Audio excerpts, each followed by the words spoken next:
I wanna take you for a ride.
Thursday.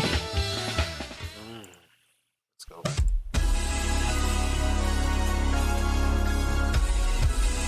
Push it.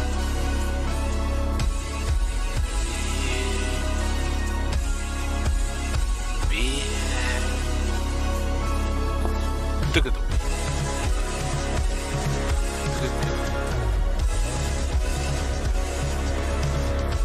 Oops. Oopsies. Gotta turn on some sound.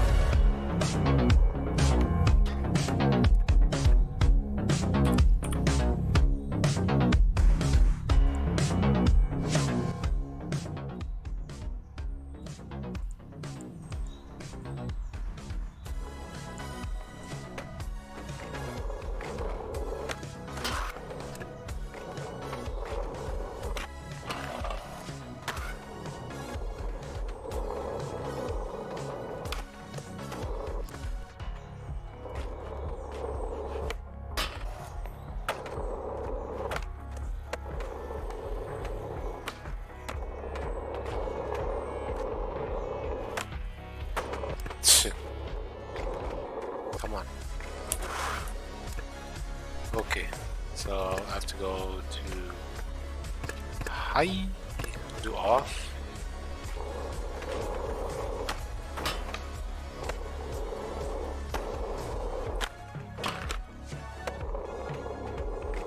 Is there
What?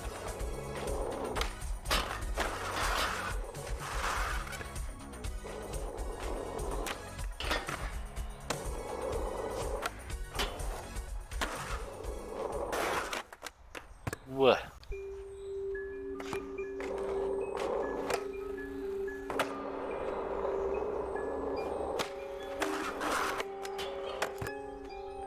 Ooh.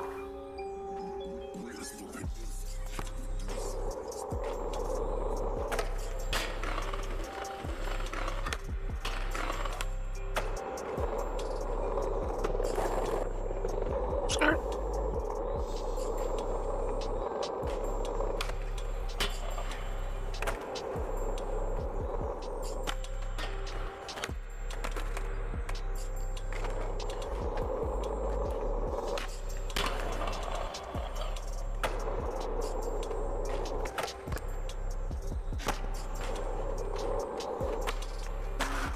Huh? Oh, come on.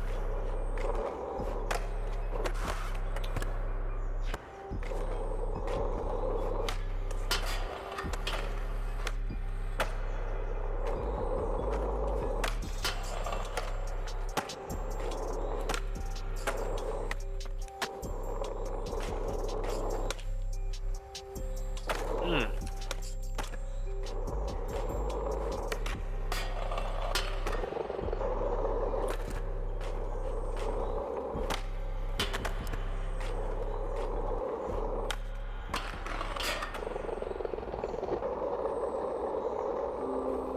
Okay.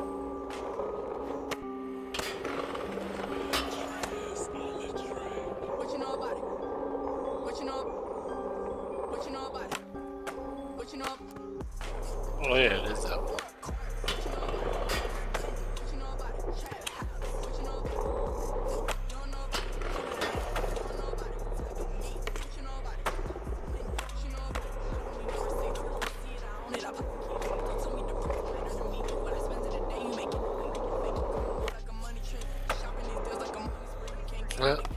Oh. Queen of racks, sitting in me the key. Be like, send me the ad. I'm about to push with a baddie. Got a nice face and a fatty. Do what I say like I'm daddy. Do it. Been out here killing them. Yeah, the chain comes by the million. Where's the buddy? Yeah, we see who I should really on. Look, I don't got no curb, I got mileage. I'm always on the jet like a pilot.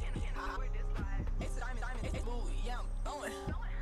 Money falling to the floor like it's snowing.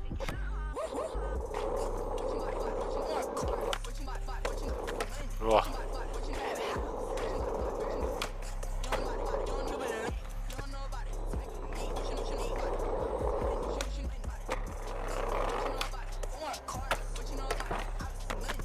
No.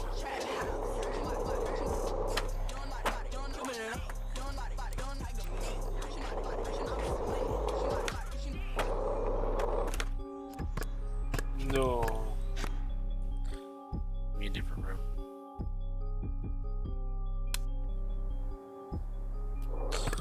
Everyone's at easy day.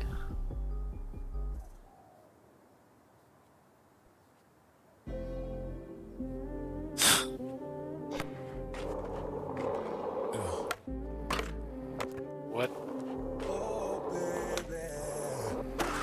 What the hell?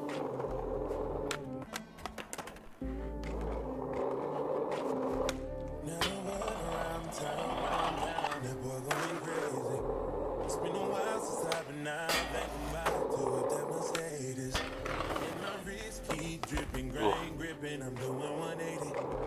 Now I used to be pimping, but how can I say this?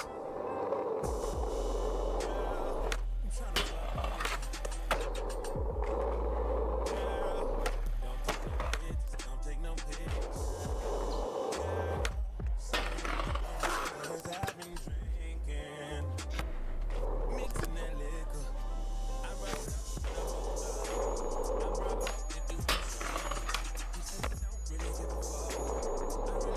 Who? No. Amen. Oh my god, what? I just don't care.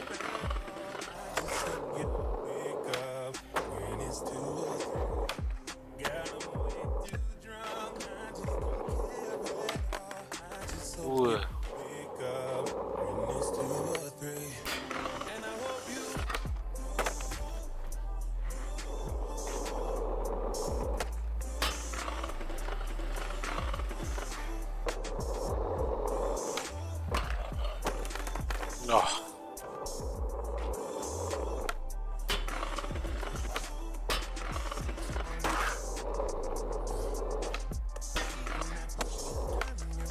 Ooh.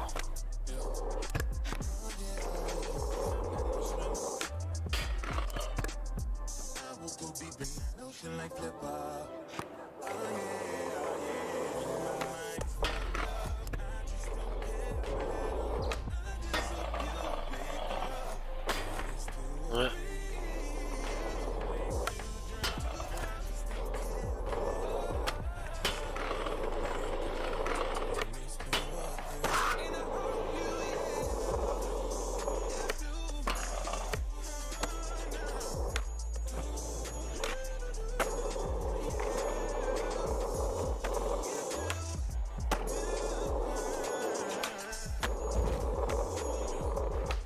No.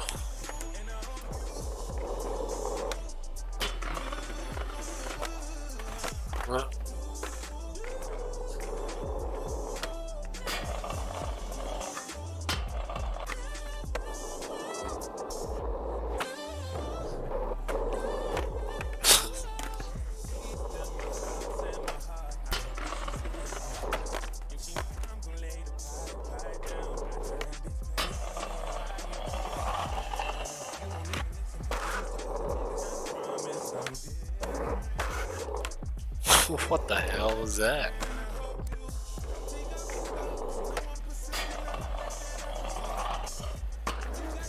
Ooh.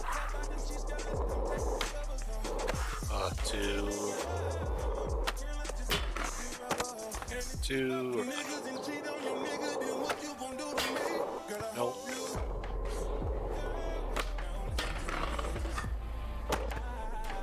I don't know where everyone's at. Okay, they're here.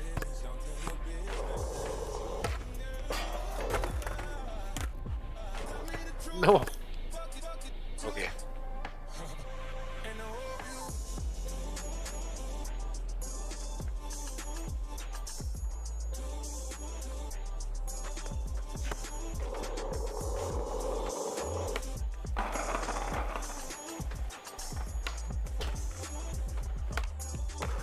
Yeah.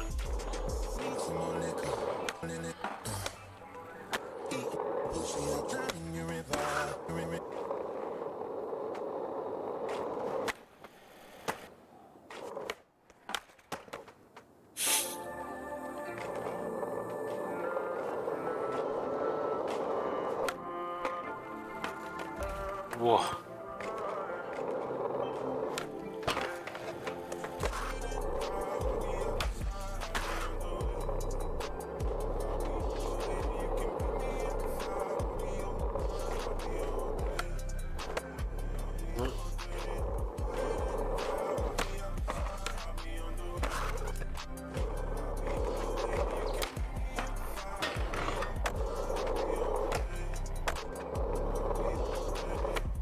Ooh.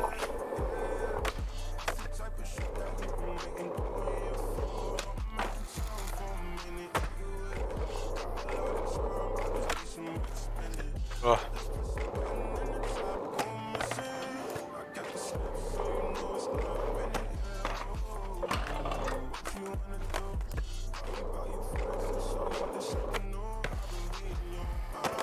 Boy.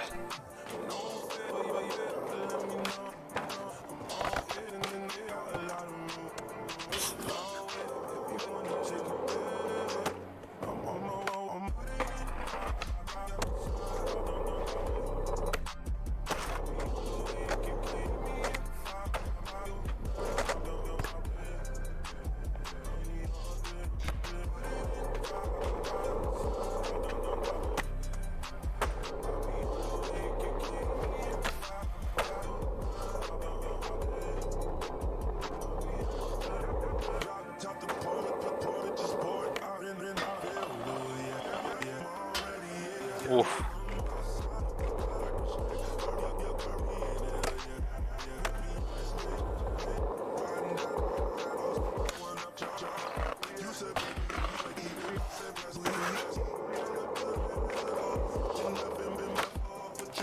Fuck.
Ooh.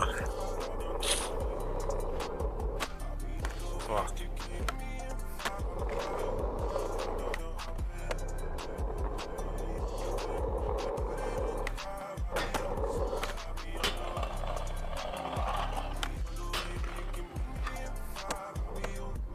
Yeah.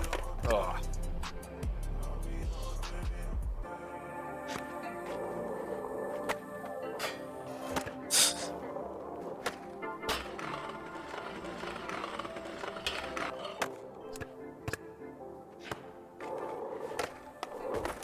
Oh.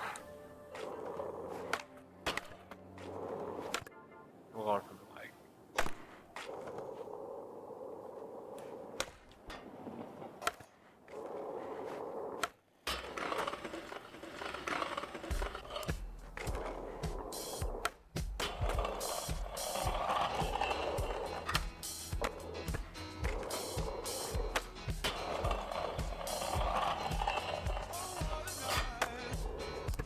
Uh.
Whoa.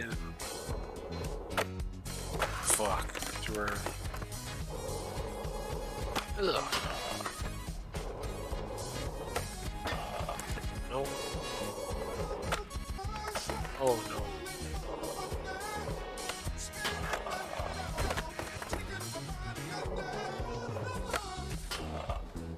Oh. That's it. Oh. Come on. Don't fuck me now.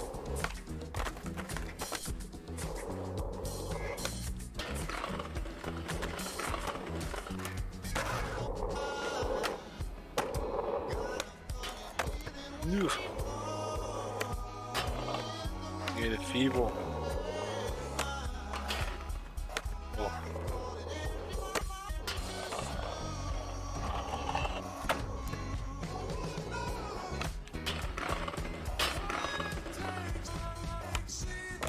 Huh?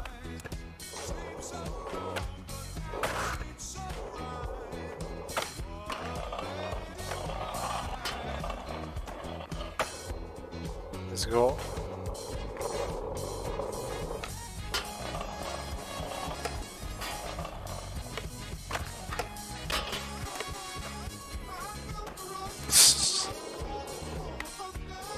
Okay. Okay.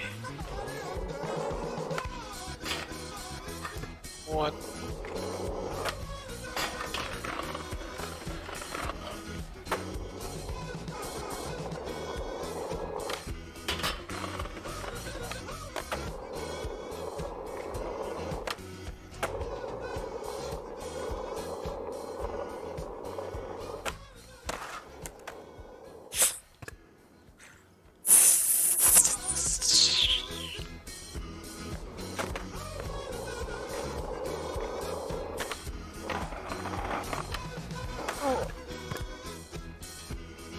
Never.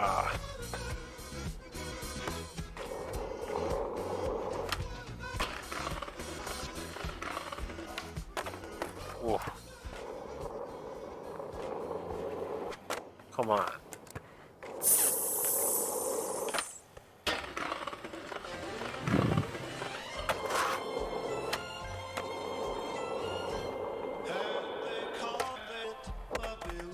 Whoa.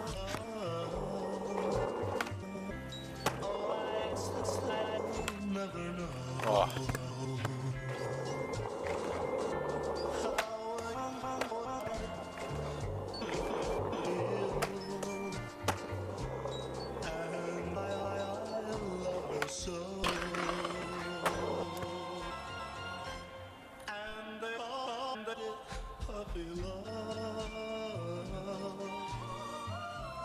Just because we're 17. Tell them all it, please tell them it isn't fair to take away my only dream.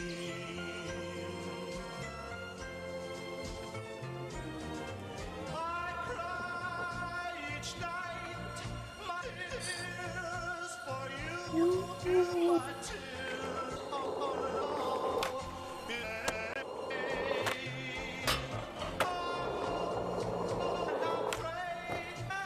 Huh.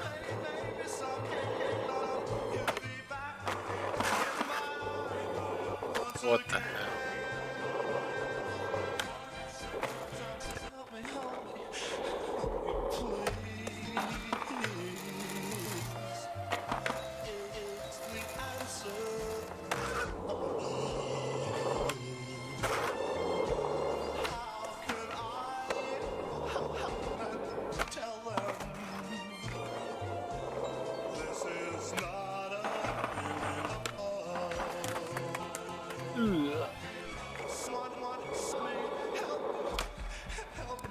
Oh.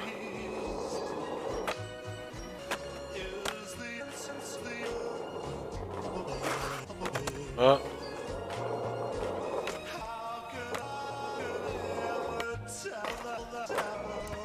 Oof.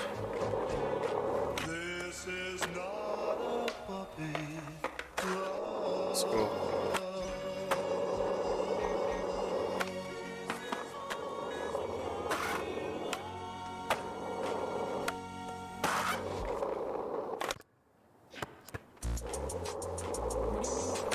Weekend. Been seeing your kids in like 7 months. Life is easy. You got hoes running with me. You trying texting and finessing while your child is needy. You got get greedy. I drop your block, you man, lock you down and held you up. This how you Oh, come on, that's popping that.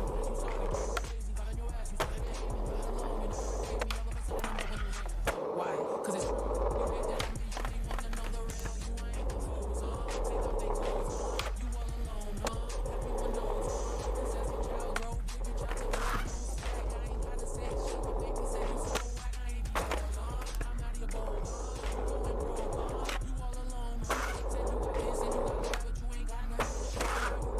What?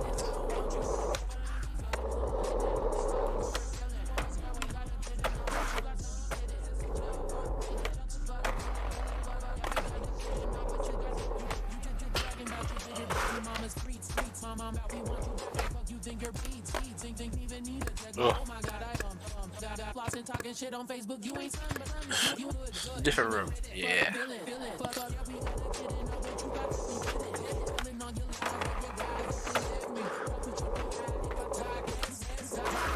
No. No. You're feeling.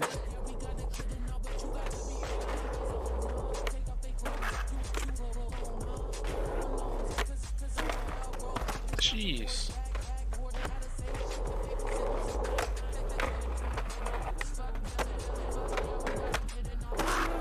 Oop.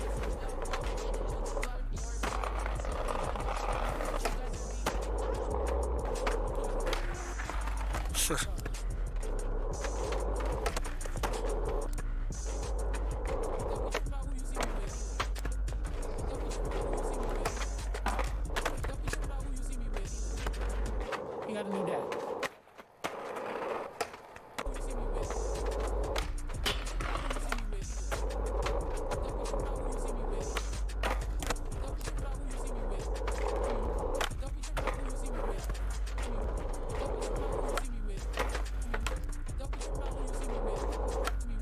You got a new dad. Oh.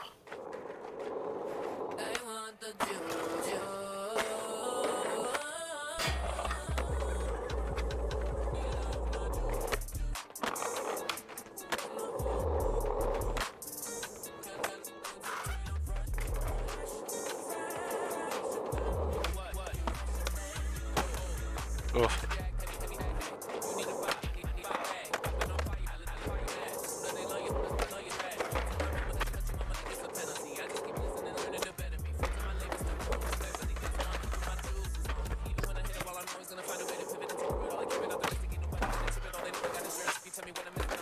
Boy.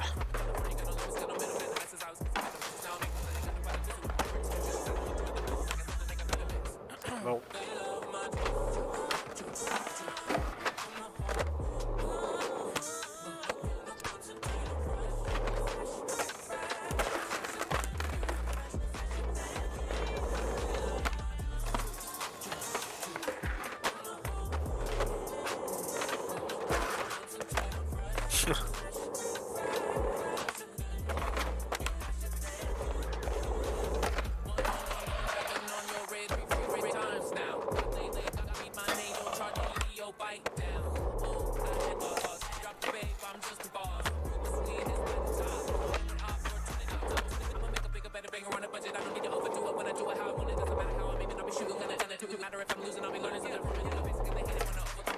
Oh. What?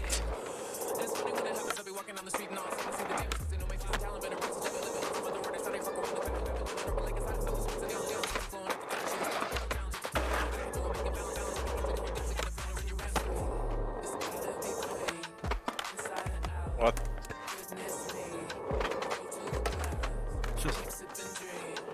Come on, switch.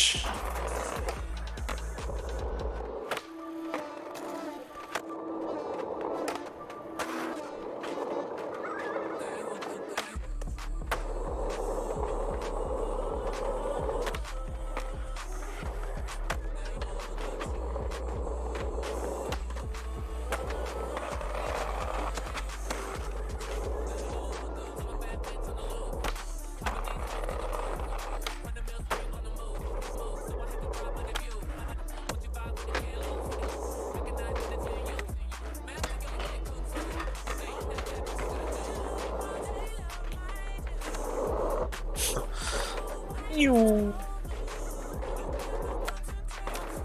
Oh shit. Oh, come on.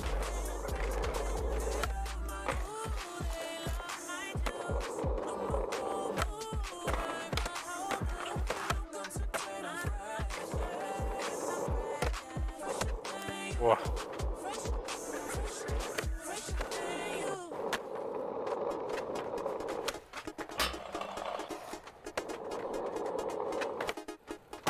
Okay.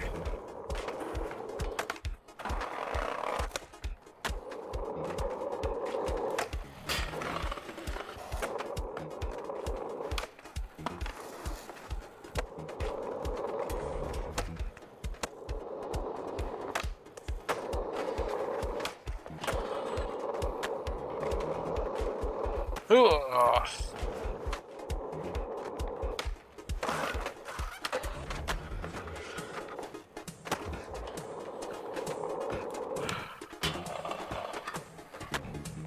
Oh.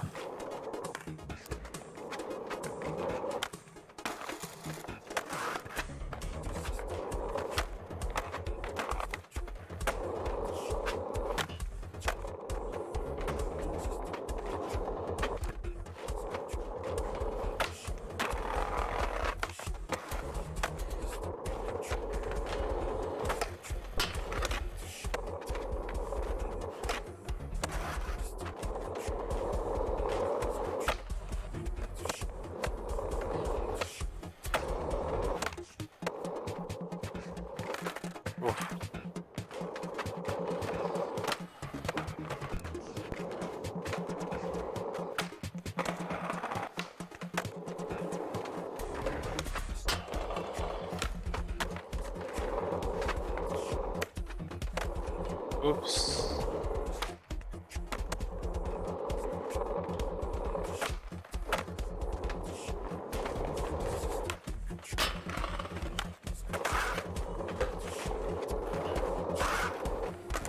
Whoa. Okay. Different.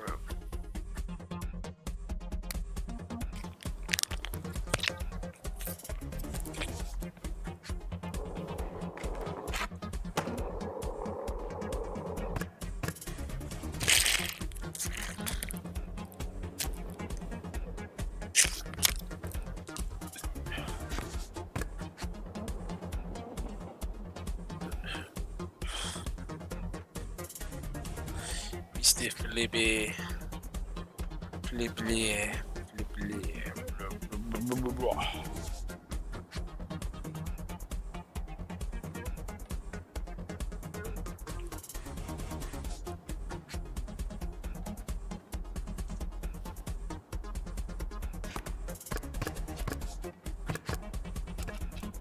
Flippy.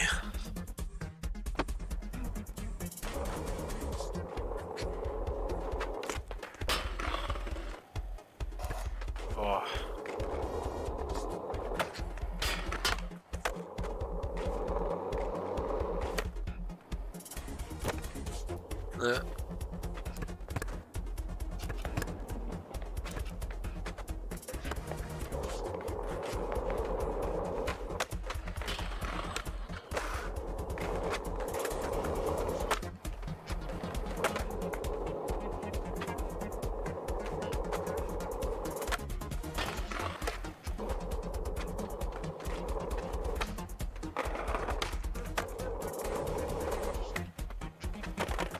Whoa.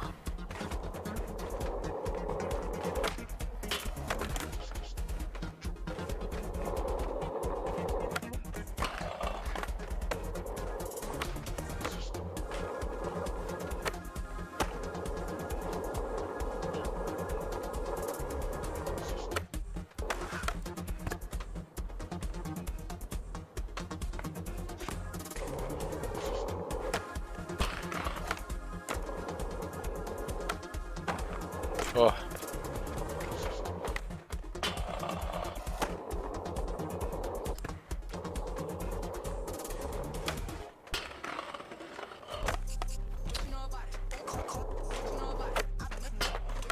Come on.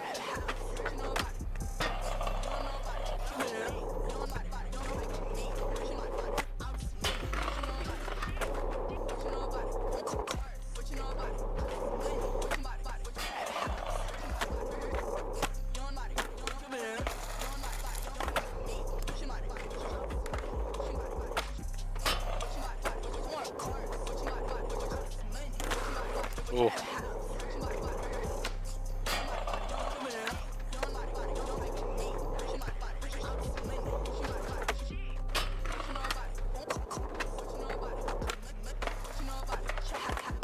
Uh.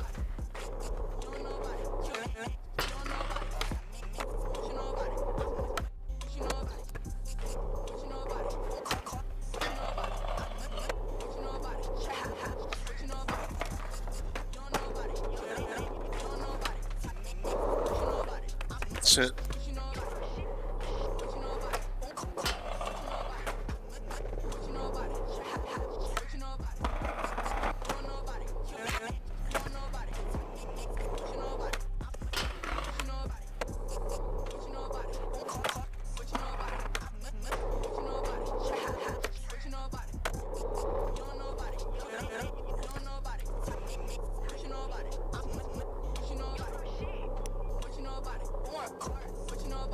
Own cars.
Ugh.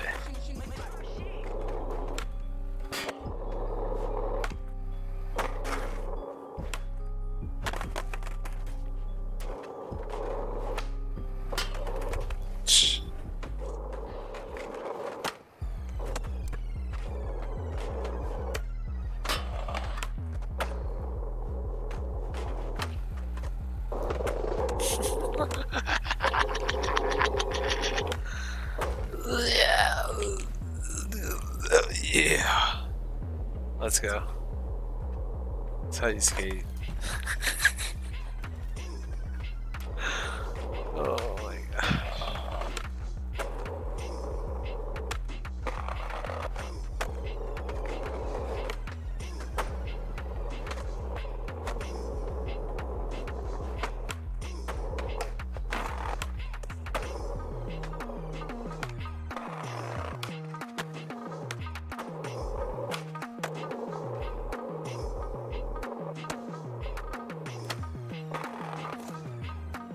You.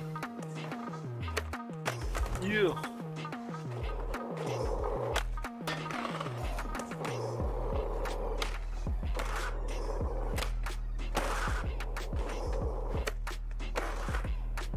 You.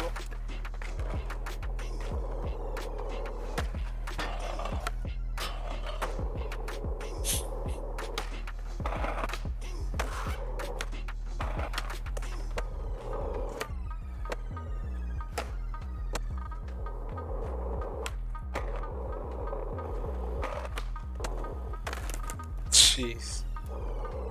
Bumped everywhere.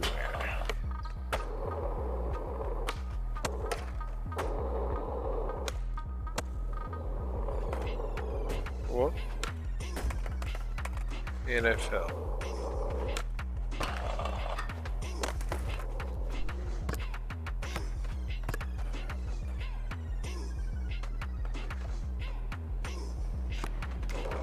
Holy shit.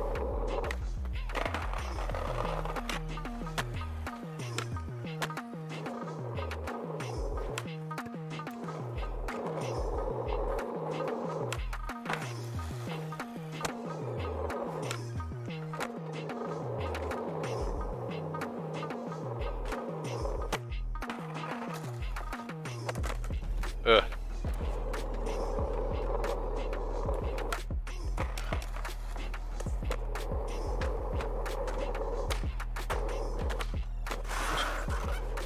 Ew.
Oh.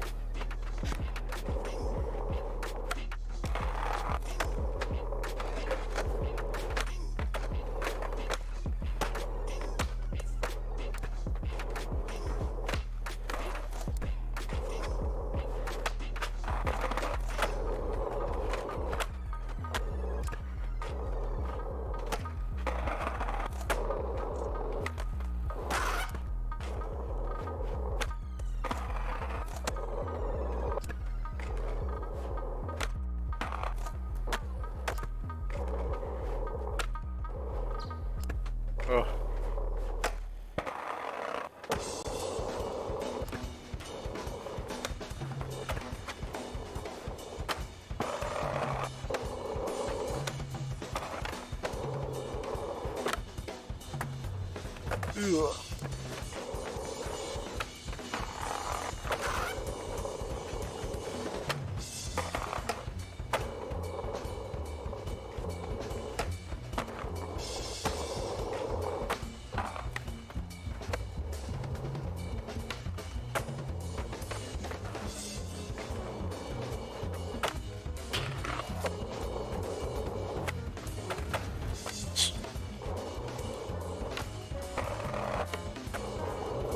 Ugh.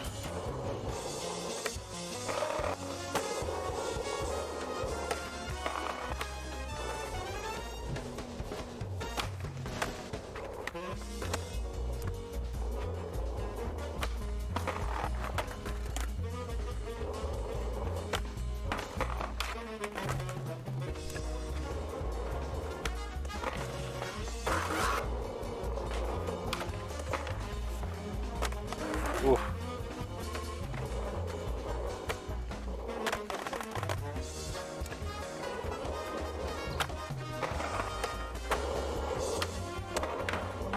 No.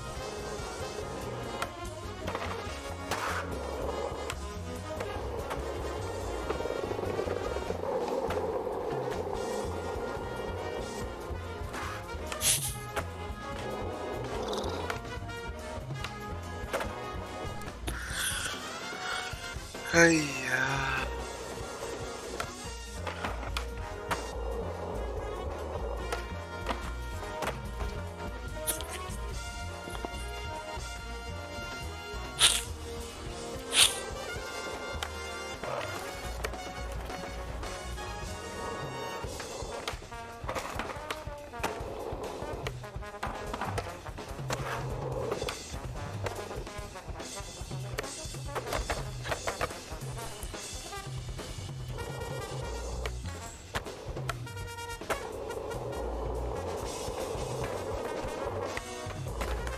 Ooh.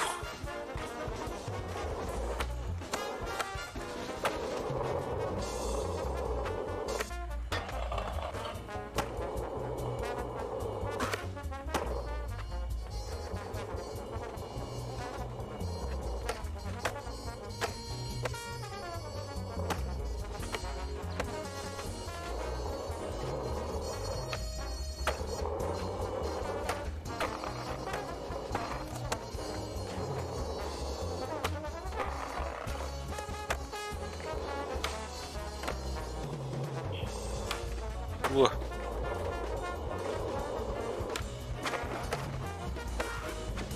Ooh. Nope.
Woo.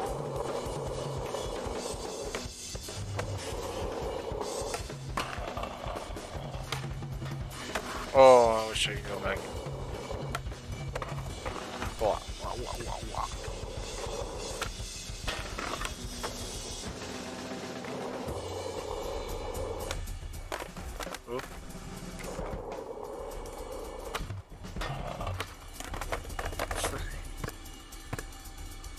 Okay. Oh.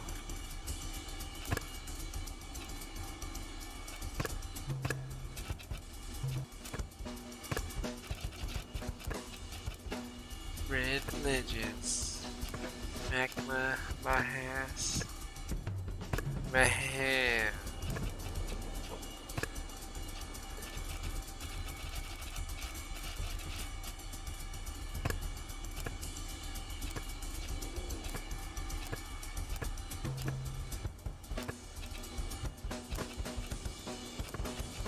Embarquino. Belvedere. The dome.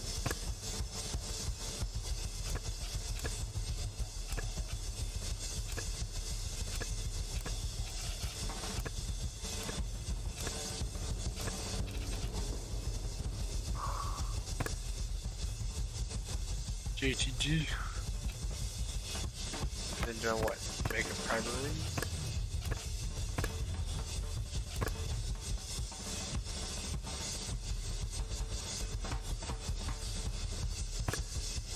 That's it. Oh wait. That means I can do this. The Bourbon Ram. Yes. Sashka. Let's get the Bourbon Rail ready.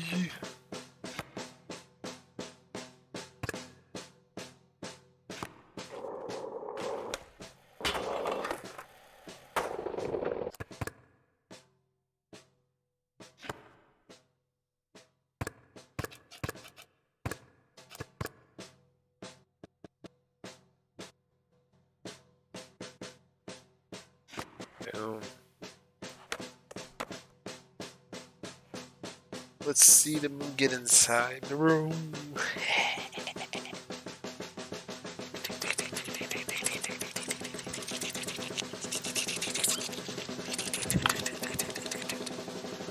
Ba-boom, ba-boom.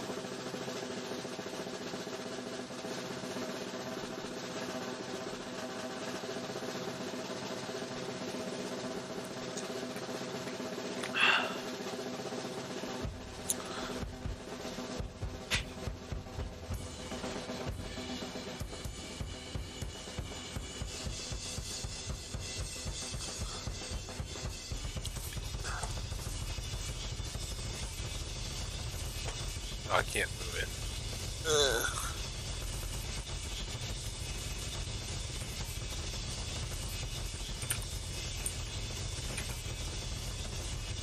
I need that idea.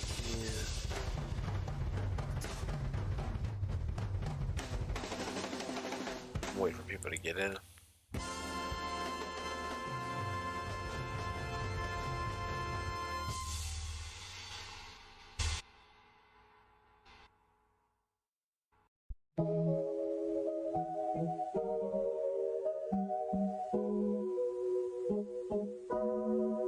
Thought I'd end up with Sean, but it wasn't a match. Wrote some songs about Ricky, now I listen and laugh. Even almost got married, and for Pete I'm so thankful. Wish I could say thank you to Malcolm, cause he was an angel. One taught me love, one taught me patience, and one taught me pain. Now I'm so amazing to have loved and I've lost, but that's not what I see. So look what I got, look what you taught me. Yeah, for that I say thank you. Next, thank you. Thank you. I'm so fucking grateful for my ex. Thank you. Next, thank you. Thank you. I'm so fucking spend my time with my friends. I ain't worried about nothing. Plus I met someone else. We having better discussions. I know they say I'm a one too fast, but this one gon' last. Cause her name is Aubrey, and we go good with that. So she patient, she handles pain.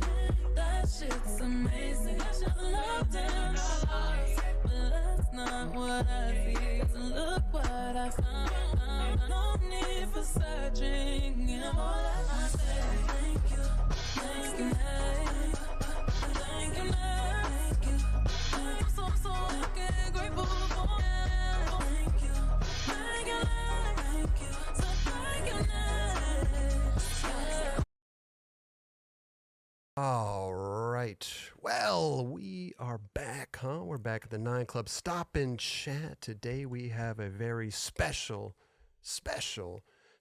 returning guest. Mr. Bastian Salabonzi is with us. Yes. Dude. How are Thanks you? to have me back with you guys, man. Oh, I'm doing great, man. Dude, I'm glad to be back on the listen, show. You look great, man. He looked very chill You and look relaxed. Very chill, very great.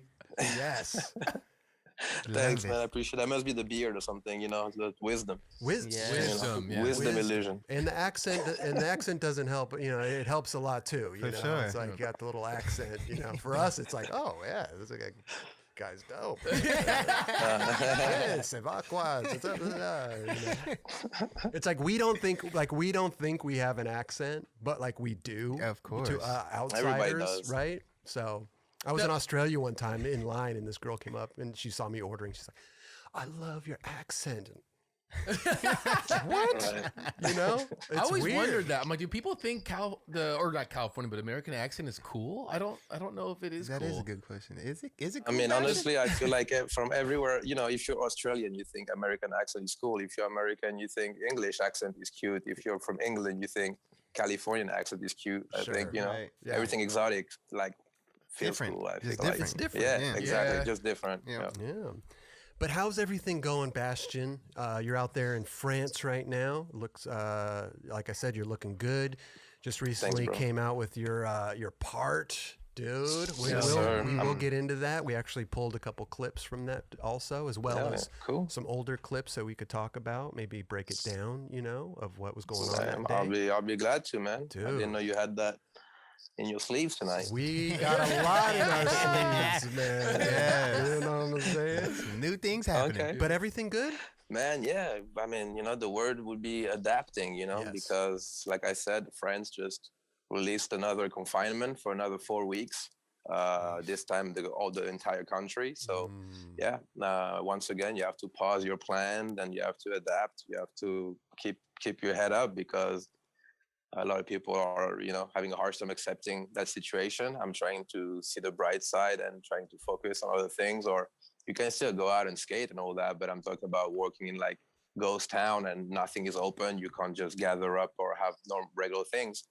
So yeah, trying to adapt. But again, like I'm happy about the timing when the part just came out because I felt like it was a perfect time. We're all kind of in the same boat, like waiting to get back to do what we really love. And I'm sure you've watched, like me, Game of Thrones 6 times, and it's good to see something else coming out. So I felt like that was cool to release the part, and then everyone could just be like, oh shit, thanks. Like so many comments were like, yo, since this situation dropped, this is the most excitement I've had for a year and a half. So thanks, peace. I appreciate that. So yeah, I felt like that was a good time, and I'm overwhelmed by the welcome from the community, you know. So yeah, it's a blessing, man. Totally, man. And they also, and you've always had like a pretty good outlook on life, and you know, you're a pretty upbeat person and positive. You know what I mean? So I take You it have like, to be. yeah, Yes. yeah. But plus, they released the Thrasher released the raw clips of all like 20 something minutes. I love Yeah, that. I saw the love it. length on YouTube. I thought I missed something. It's like, wait, it really says 28 minutes. Like you and I kept the secret really well. Like I knew he was working on something, but I had no clue. He literally pulled out the entire archive from where I entered the US to when I left years later. So yeah, I had within those 28 minutes pretty much like a best of my experience with Flip. So I was like on my bed, like, what the fuck did I just see? I mean, you were probably watching it That's too, amazing. along with us, like watching it, reminiscing. Yeah, absolutely. I was like, for example, like I didn't remember in my memory, I tried 4 times on the 16 stairs. And I see the edit where I'm doing at least 8 or 9 tries before I make it. I'm like, wait, I tried 9 times that shit. Like, What? it was like watching myself from another perspective, you know. Is Like that I didn't funny? remember him asking me how he felt after that kickflip backlit. Yeah, I was like, oh my goodness. Yeah, it was like taking a machine back to the, like a time machine. Yeah, Yeah, Back it to was the a slap in Future, the face and a beautiful one. I told you, and it will be even more special 15 years from now, where I can Yes. watch it with my kids and, Oh and just my be like, God. yeah, that was 25 years ago. You know. It's Yeah. crazy, bro. And it's funny how we can remember as skateboarders, we could remember like our favorites pro skaters clips, like trick for trick, like click for clack. And then when it comes to our stuff, we like totally get lost. Yeah, totally. Yeah, So just true. so spaced out. So It's insane. spaced I think the out, right? adrenaline has to be, yeah, no, for real, man. So many tries. I'm like, really? That happened like this? Or I said that after landing it? Like, yeah, a lot of things are even surprising to me, even though I've done it. So yeah, it Sure. was very cool. And I don't know how many times I thank Ewan for it, but yeah, it was a true blessing to see that and live that moment again. So very special that is for me Dude, as and well. shout out to Ewan, shout out to Definitely. Thrasher, because I love watching the raw footage and the attempts like we were talking about, because like, as fans watching these videos, we see what we see on the screen, right? We don't know that it took, 60 tries or this or that. I'm sure they edit it down to a certain amount, but just seeing the It makes it more relatable in a weird way. It makes you look Totally. human finally. Like I always For look at you sure. as this crazy superhuman dude that just only did the gnarliest tricks, only landed it. Be like, oh, he messed up a few you times. messed up. Right. Bastion messed up. Oh my God. Like, No, But it was all based on those controlled and based yeah, on those it's- expectations that people have, I mean, to see that raw footage is definitely like, refreshing. you Yeah. know? So it's it's rad to see. Yeah, no, it's good to see behind the scene. Like I said, sometimes even the battles can be more entertaining than the actual trick. You can see the dedication it took, or like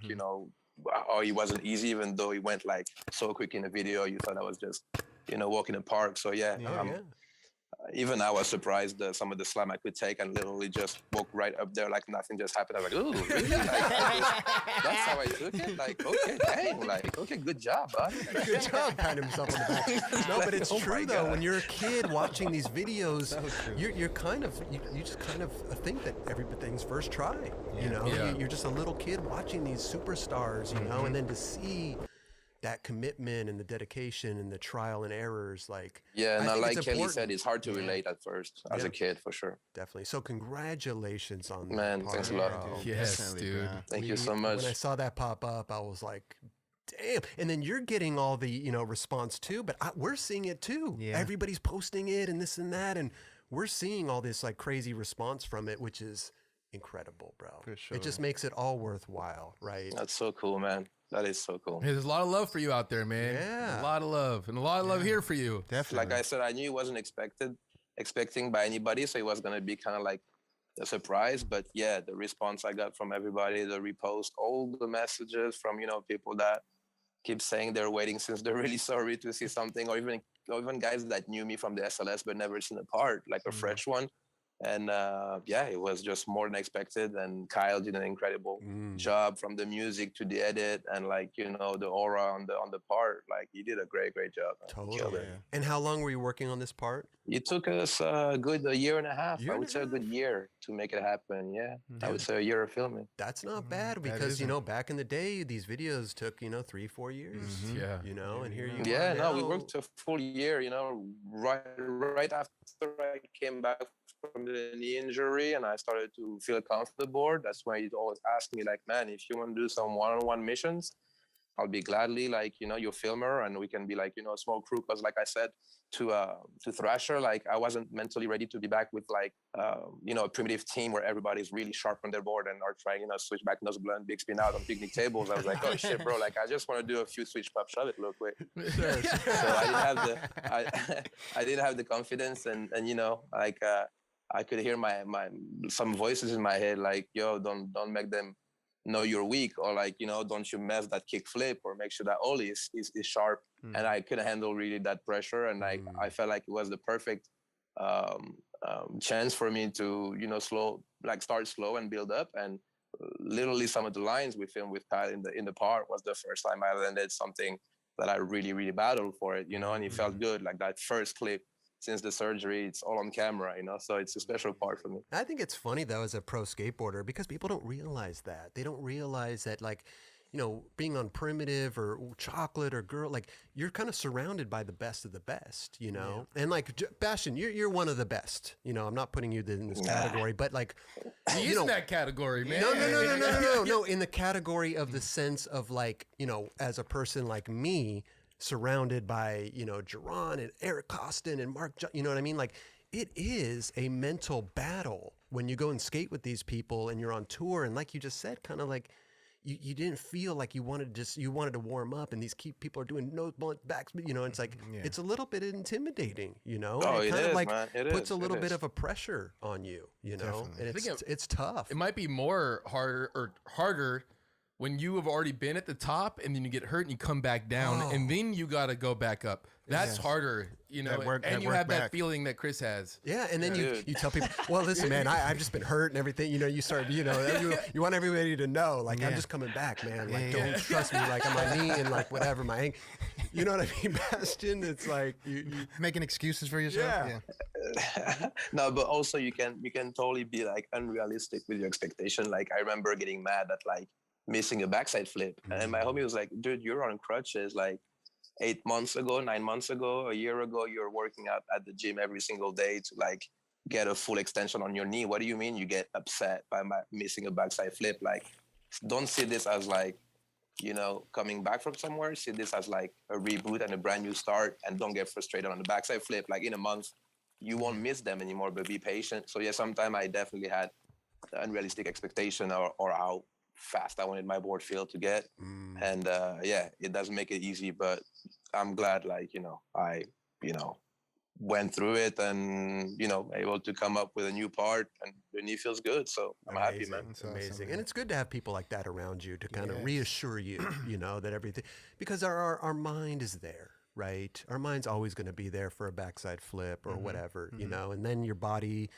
is not there, and it can really put this strain on you, So having your friends around you too, don't worry about it, dude. Like, you were just on crutches, man. Like, you're like, okay, you're right. Yeah, that's to keep you mentally sharp right there. That's a great homie right there, straight up. Yeah, you need people like that. Absolutely. Yeah. Coming out with this part, seeing the love and the, just the, people so stoked, does it fuel the fire for you want to get started on another project, or you just want to take a little time off, or what? How does that play into your mentality? No, it definitely does the opposite. Like I said, it was, I'm 35, but I definitely didn't do this part thinking, oh, this is like my last little thing that I want to give skateboarding, and I want to last gift to myself. It wasn't that. It was like, okay, that's the first part I'm putting since my knee surgery. Like I said, some of the tricks, some of the lines were first time achievements since that day. So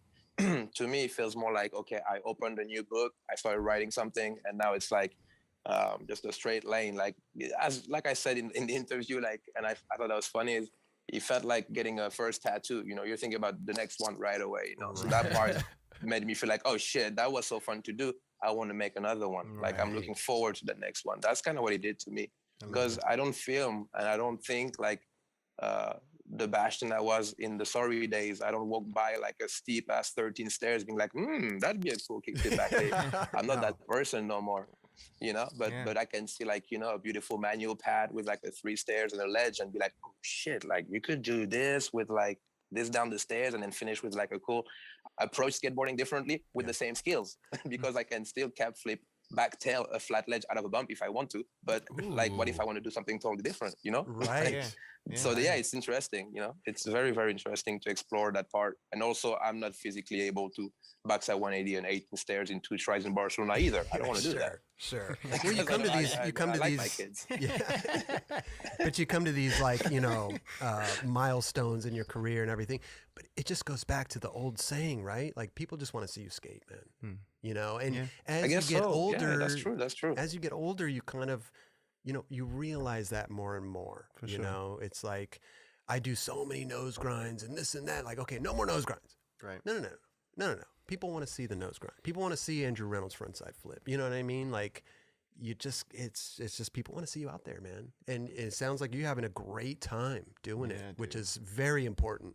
That's the main thing. That's the main gas we need. Yes, exactly. Without fun, you do nothing. Exactly. Yeah. Yep. Yeah. Because I'm sure, when you were, doing really, sorry videos and all that, like, sometimes it's not fun, right? You're in the you're doing stuff. It can become a job, kind of, so to speak, and whatever. But when you really find, switch gears and you're like, I just want to go have fun, man. The right balance. It's the balance. Exactly. All about balance. Yeah.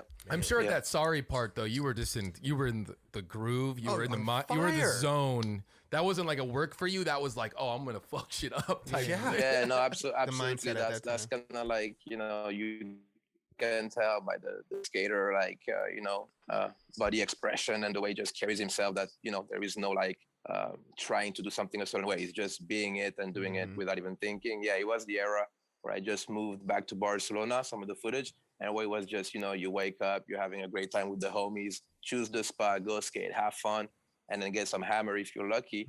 But yeah, it was none of those, night mission with the generators in like a spot hiding from the security or the whatnot.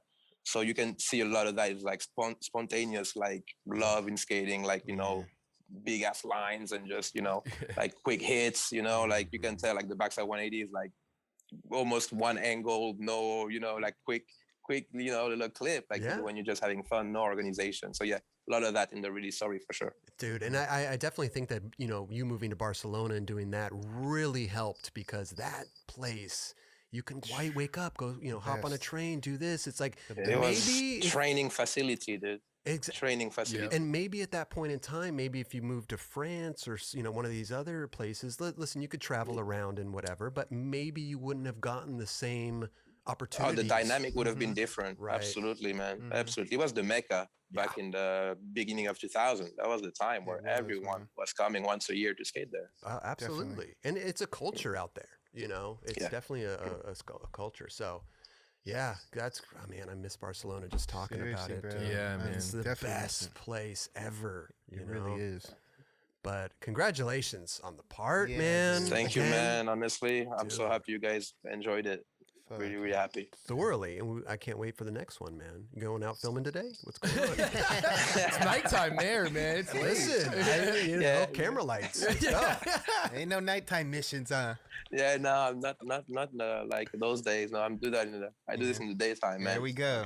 Me too. Same thing. Yeah.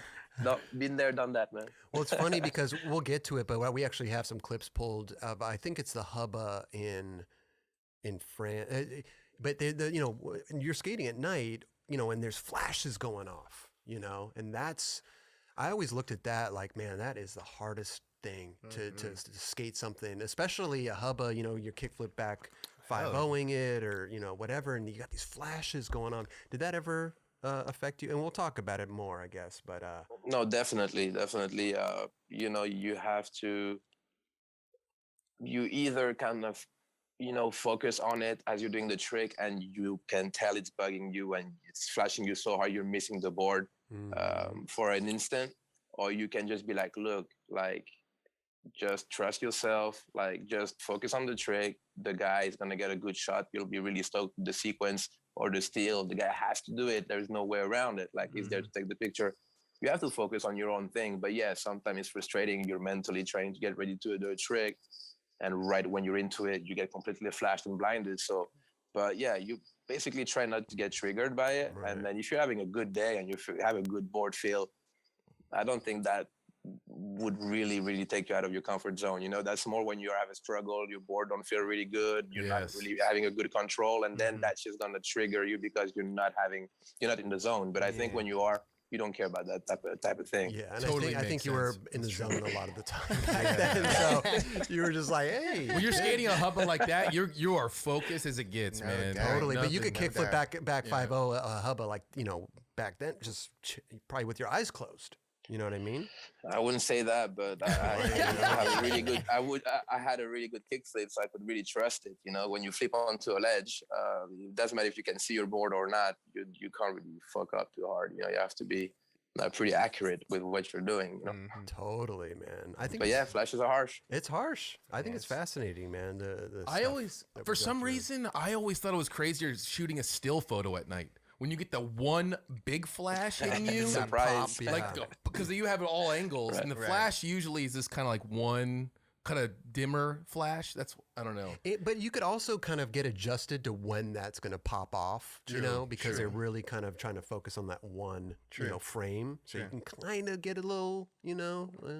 Yeah, that's what I agree with you, man. Yeah. But with the sequence, it's always in a different timing of your tricks or something like, fuck, dude, like, it's just too much. Like, you're getting blinded in different time of your trick. You're like, bro. Yeah. But with the still, no, not to cut you off, but with the still, like, you kind of, you can pick a bail, you know what I mean, and still get a good, that's true, you know, still, you know what I mean? Yeah, I mean, I think I've said this one before. Like, I've done it where, like, I would get the trick, and then I'd be like, all right, you want to get a photo now? Like, we'll get a photo, I'll catch it, and be like, okay, you can use that photo. I got the footage, we're good. Or the photographer now you can fuck with me. Yeah. Or the photographer will get that still first, you know, and then be like, oh, we got the still. Now you can learn your trick. That's cool too. So, that's cool too. Yeah, but that's now that it's digital. Before on film, the guy really wanted to triple check. You had the photo, so you used to hang out a little longer than someone can just be, oh yeah, that looks like the cover. See you guys later, guys. Yeah, for sure. No, it's a different world, man. You know, I've wasted a lot of people's film in the past. Likewise, bro. It happens. We all did, bro. When you look next to the photographer and he has like a big pile of film, and you're like, yeah, I did that. I'm responsible. Straight up. You feel so bad too, dude. I remember saying, looking you over really at want him, to make being the like, trick. hey, man, we got this next one. I'm sorry. We can do half and half on the price of the film, bro. I can help out. Oh God, Seriously. Let me chip in. It's so different, the mentality back then for media, for sure, opposed to nowadays. Nowadays, the filmer has more gear than the photographer. It's true. It's crazy. They're rolling around with just bags of camera gear, you know. Companies are psyched though now because that budget for film is no longer there. No longer. You know. It's true. There you go. It's true. Well, I'm glad you're doing good, man. Sounds like it seems like you're in a great place. Everybody looks good over there too, man. I'm glad everybody's fine, man. Man, we're a just weird time we're living in. It is, bro. It's a weirdest, dude. But you know, like you said, you just kind of you go by day, and you gotta go through it out. You know, stay positive. Yeah, stay positive. Hey, that's all we can do, man. That's all we can do. So France is good. I mean, other than the whole thing, like you're enjoying being back there and living there. Oh yeah, man. I'm like, you know, I have my family around, and similar to the States, when you go out, even though it's confinement and the stores are closed, people are still, you know, in the streets a little bit. Like the parks have people around, and the weather's been nice now. So, you know, people are truly feeling the need to be outside. So the vibe is there. You can tell it's nowhere near normal, but, you know, if I want to go to the park and skate without a mask on my face, if I want to go film, I can do it. You know, it's not that gnarly, but yeah, just the public places, like let's say bars or clubs where we used to play music, cinemas, theater, nothing is open for any, you know, activities. So it's weird to see, you know, none of those places exist, but people are there, and we just can't wait to, you know, live normally, travel, and do everything in the pace we used to. But staying positive, man. Thank God that we have skateboarding during these times and the lockdowns where we could just go out by ourselves and do our thing, or, you know, being out in the open air, you know. Definitely. Yeah, get our mind like off that thing for a minute. Yeah, true. Now, you guys don't have any curfews or anything, right? No, we do. It's up to, we have to all be back at 7 in the afternoon. Oh, wow. That's pretty early. Oh, interesting. In different region, they pushed it a little bit, but yeah, we used to be 6 p.m. So pretty much impossible to respect for people that have kind of a job like that finish at 6:30, and they pushed it to 7 p.m. I believe, but which is still early as fuck. So what happens if you get caught out past curfew? You can get it's about a $200 fine the first time, and then if you get caught more and more, it gets very serious, up to jail time. Oh wow, dude! The second fine, it goes like, first is like 150 euros or 135, which is about $180, and then the second one is 1,200 euros, which is $1,600. Oh you know, my you god. basically don't want to get cut twice. Yeah, you're like, I gotta get home. Yeah. I gotta go. Yeah. Once you get cut Jeez. one time, you're like a little cat in the corners. After that time, you rush home, man. Totally. I'm Yeah. taking the Yeah, back man. alley. That's crazy. You Yeah, know? $1,500, bro, to be That's outside. insane, man. That's psycho, That's bro. insane. Well, I in hope- in, in, imagine, in a like- time where people have a hard time working, you know, like, what do you mean? They Totally. don't even have the money to pay that thing. Imagine like sneaking around like outside. To Yeah, get trying to home. get home. Like, Like, dude. Wait, what part of France are Jumping you behind in? bushes. Yeah. Yeah, Oh, hiding now, bush- Looking through the now I things. moved, I moved out of Paris. You know, I didn't stay in Paris because of confinement. Like, you know, it's a little tougher to be in Paris because lack of open spaces and parks and stuff. So I moved like an hour away from Paris, where it's kind of more chill and more country-like type of stuff. But yeah, like, you know, it's pretty chill here. Like, it's a little smaller, so things are a little bit milder or chiller when it comes to the rules and like how much control they're trying to put. So yeah, it's a little mellower where I am right now, you know, compared to Paris. Do you like that? Do you like being in a more mellower zone, or do you enjoy like city life? They both have their, you know, good parts and bad part, but, you know, definitely if I would have to choose, you know, I'd rather be in more quiet and chill area, close to like a big city. But yeah, when I come home at night, you know, after like a crazy day, I like to be just, you know, in peace and feeling like I have my own kind of space and kind of excluded from the rest of the madness, sort of. But I can still, within an hour drive, be totally in where it's at and, you know, just witness the madness, you know. But yeah, I would live in a more chill area if I could choose. I'm kind of with you on that. Like, I live in a little kind of cut, and I could just, you know, drive into the big city or, you know, ride my bike or, you know, so I love being kind of off the beaten path, so to speak. Yeah, no, know? same, man. Like, you can really just think and, you know, find yourself again, and you know, Yeah. that, I think when that you're peace younger, of mind. when We're you're all different, I suppose. exactly. I think when you're younger, you like to be in that. Yeah, you want to be in Oh yeah, be in no, the mix of absolutely. things, you know. for sure. Listen, Bastion, we have some clips here. we Oh, wanna yeah. play for you, bro. This has been a really fun segment for us, man, because I love to hear the backstories, and we got a little glimpse of it through the Thrasher, you know, edit and everything. But now you were really into the crookback lip, you know. You're right. Mean, even so, like I call it the Salabanzi.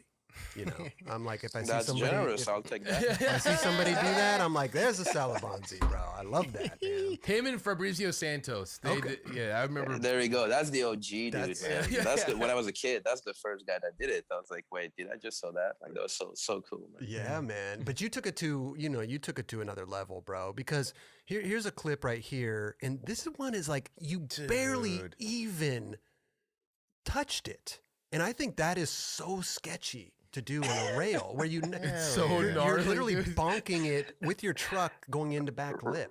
Right. So you're literally bonking on it and like pivoting on the rail. Totally. Yeah. I mean, look at this. It's just a little Yeah, bump up. right there. Yeah. And like for me, I'm like, oh, I wonder if he wanted to do that longer. Which I mean, that's a steep rail. I don't even know if you could do it It's- longer. That's steep It's and messed long. up. Dude, that It's thing messed is up. Yeah, it's super really steep. But Yeah. you did it where you could see you did it, right? It wasn't just like Right. oh, No, it that's was how I did it. Like, you know, you have Flo Marfang who can just crook for ages into Totally. a back lip. I always you know, felt more comfortable just barely crooked grinding it and turning right away. The first one I did where I grinded a long time was that crooked flat bar that I posted a few days ago. That's the first time I actually lasted quite of a while and then pivot later. That's the Harder? only way I could do it. harder that way. It feels different. It feels Yeah. different. You really have to like control your mind to think only about the crook for a while and then you pivot. Back then, I didn't have that set mind because the crook was pretty much non-existent.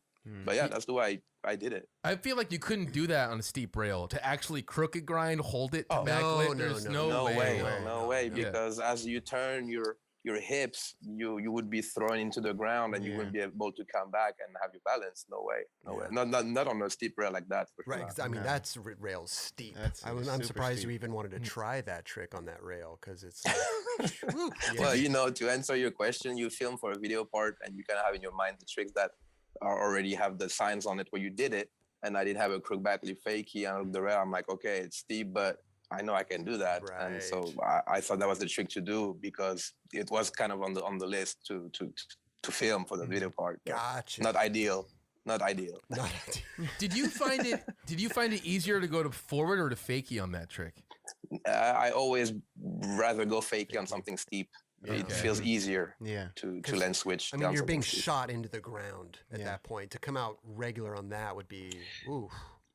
Yeah, you know what I'm saying? Like you'd have your weight kind of like pushed around everywhere, where you can just put your head down, finish, backside all the way switch, and really just sit in the middle of your board solid. I always had a better backside 180, kind of like spreading of the pressure. You know, like landing fakie to me had a better feel than just a huge ollie down some stairs and have the weight all the way on my back foot. I always felt more comfortable turning 180 and then having my strong foot forward where I can just bash down it and feel like more comfortable for some reason landing fakie. Well, especially with this trick too, because look at the way your body is going, right? If you were it's already ready for a fakie. If you were like, oh, I want to come out forward, you totally would have to, you know, turn your shoulders already, and then you're already, you know, crook back lip. I mean, wow. Your momentum is called for to come out fakie, definitely. Oh, exactly. You can tell the head is right on top of your front foot. You're not coming back for sure. That's you're about to finish a especially 180 right there. Especially on that steep ass rail. Here's another crook back lip. That's the forward right there, dude. That's a forward. But it's not as steep as a rail, right? Oh, not at all. It's super chill. Yeah. So it seems like you could have that opportunity to see your shoulders, right? Yep. Yeah, there you go. Now you can tell I'm about to put my head back forward. Exactly. So not a pretty decent, easy trick for you to do, right? If you were like, oh, I'm just going to do crook back lip. Yeah, but the weird thing is it's a complete different approach than a back lip. Like you don't ollie high and go over the rail. You kind of just ollie onto it right away with your front truck. So it feels like a complete different trick. Interesting, because I feel like, you know, like you're saying, if you were going to back lip that rail, you probably would have gone past that middle bar. Absolutely. Right. Landing ollie higher. Right. Yeah. Yes. Yeah, it's a different approach. Yeah. So interesting. Kind of like if you would be doing like a backside nose grind 180 out, right at the end of the ledge. You'll attack it as you're getting on top of it. You're already using it to bump out. That's how you kind of approach it. You roll on it and then you back lip. Yeah. So yeah, it feels completely different. To me, it's like the scariest trick. I wouldn't even want to try. Like, I wouldn't even know where to begin. You can't stop like thinking about the dark side of a crook back lip. Everything that can go wrong is like in your mind right now. I mean, like, don't you crook back lip? I mean, you know, I live in the dark side with these tricks. It's like I'm always thinking about the worst possible scenario, man. Right? Maybe why. Man. But it's interesting. I like that aspect of it because I didn't even realize that there's a different approach method to it, you know, where you back lip, you would have ollied out and over. Exactly. Not at all. Man, love that, dude. Wow. Did you ever try because you did keep a back lip slot? Did you ever try kickflip back, like nose grind back lip? Or kick I've done that on the flat bar. Yeah, in my hometown, there's like a pyramid with a flat bar on top. I did kickflip, crook back lip fakie. No I've done that. way. Yeah, there's the footage of it too. Oh, wow. We got to get that. I'll post that shit. That's amazing. Speaking of the backside flips, earlier we were talking about, you know, dude, you have done some of the gnarliest backside flips. To me, backside flip is a trick when you do it down something. You really got to land on point. You got to be confident. You have to be committed. Yes. You have to be committed, dude. What was the, you just had backside flips on lock, right? And you were just throwing them down stuff. Yeah, that was the easiest trick to do. Like I said earlier, I rather land backside 180s than ollie down something kind of big because somehow it's less scary for me to do a 180 and then land, especially backside. So yeah, I had a backside flip was the easiest trick for me to really control well, you know. Interesting. Is this something that you wanted to go to, or you were just that Ewan just brought you to this, and you were like, "All right, fine, I'll try backside flip." No, I've seen the footage from that, and I remember watching the video part, and someone skated that. I'm like, Ewan, where is that double set, dude? He's like, oh, it's right next to it's literally left from that Andrew Reynolds double set. Like it's right in the same school. I'm like, bro, I want to skate that. And then I didn't think it was that long. Like the flat part is so long. I walked up in front of it, and I was like, bro, this is really, really long to jump. Like, wow. I was impressed. I was really impressed because the dude made it look like if it was not that big, you know. And so I was surprised. And the pole, you have a huge pole right where you land, so you only have you go through a door, and that thing is scary when you're going that fast too. Oh yeah, and fakey. Definitely. I mean, look, you only have a certain amount of room when you land it. You're going fakey, like you said, bro. Dude, you gotta be going straight. Yes, Like there ain't no swerving out the way. Nah. You know? Yeah, that's it's scary. That's a spot, like that's a flat right there. That's like you're walking on that flat for a while. You do a few steps. Yeah. For a while. That thing is huge. I remember going there too and being like, people skate this? Yeah, like what? I almost like I couldn't even throw my board down the thing. I'll ollie down the first set and then do a trick down the next. Exactly. And have time to set up for the second trick. But the truth is, thank God the flat ground is absolutely buttery because, you know, you can go extremely fast, quickly, and then every time you miss a trick, you can just slide down 10 feet. So the flat truly helps to skate that big asset for sure. Oh, for sure. Yeah, if that was rough ground, that would probably wouldn't be a spot. Ooh. Yeah. Oh my Lord. Yeah. And the run up is so good on that spot that It's run up for days, right? No, run up for days. Yeah, it's really long way, enough time to set up your feet. That's great. Speaking of backside flips, here's the other backside flip you did with the legend Penny there. Yes. First session with the flip team right there, dude. Oh, That's seriously? the first session. Yes, first session. I knew they were in Paris. They were coming to pick me up, and you know, I just wanted to, you know, show them I could skate. Yeah, you did. Now, did you feel any type of, you know, like nervousness or, you know, just you're with these guys, and you know, sometimes that could be a little bit of a mind. Yeah, nerve-wracking for sure. I mean, you know, I was trying not to fan out, and my personally was not to fan out, but I knew who was going to be in the van when I opened that door. And then they're in my home country, and this is the first session with them. I want to prove that, you know, I'm worth their interest, and obviously I want to be pro for them. So that day was like, you know, a tryout for a team, for a football player or something. You're literally in the mood like, I better be good. Like those guys, there's no second chances. If I suck, I suck. You know, if I'm good, I'm good. So yeah, that double set, to be honest, I had no chance. I was going to do that trick. That double set had no chance. No chance. That was mine. I love it, dude. And how old were you at this point in time? I was like about to turn 13 years old or something like that. Oh my God. About to be 13? Amazing, bro. Yeah, I was probably 13 years old, something like that. So crazy, bro. Hey, is that the same day where you did the line where you kick from board? It's kind of the opening line in your part?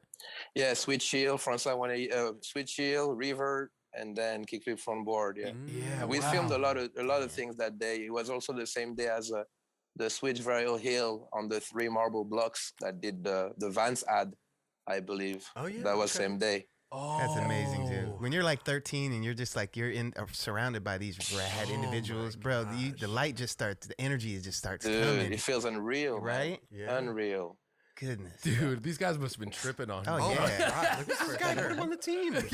oh, you're on, yeah. Yeah, like, and plus you got Penny there too. It's like he's standing right. It was a He's trip. standing right at the bottom, watching you. Like you're rolling up, probably looking into his eyes. I think it was like he was the goalkeeper because I think he's making sure that I don't fall and slide into the pole. Interesting. Okay, it's nice to know that they had your back too. You know, they already. like Penny was there, wanted to keep you safe. You know.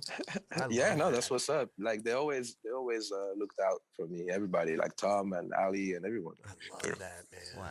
Yeah. Wow. Crazy. You and your backside flip. I mean, bro, 13 years. Like I can't even imagine, dude. I was so. Oh, little info that nobody knows. I actually kneed my face in the chin right there when I landed. I remember I was just seeing stars just for a short amount of time because I hit my right there on the side of my chin. Like that's how low I went. Oh I hit my chin. God! You still rolled away. You got up real quick. Yeah, I remember. I was like, oh damn! Like I got to hit hard. And it was my own knee. Like, Dude. Wow.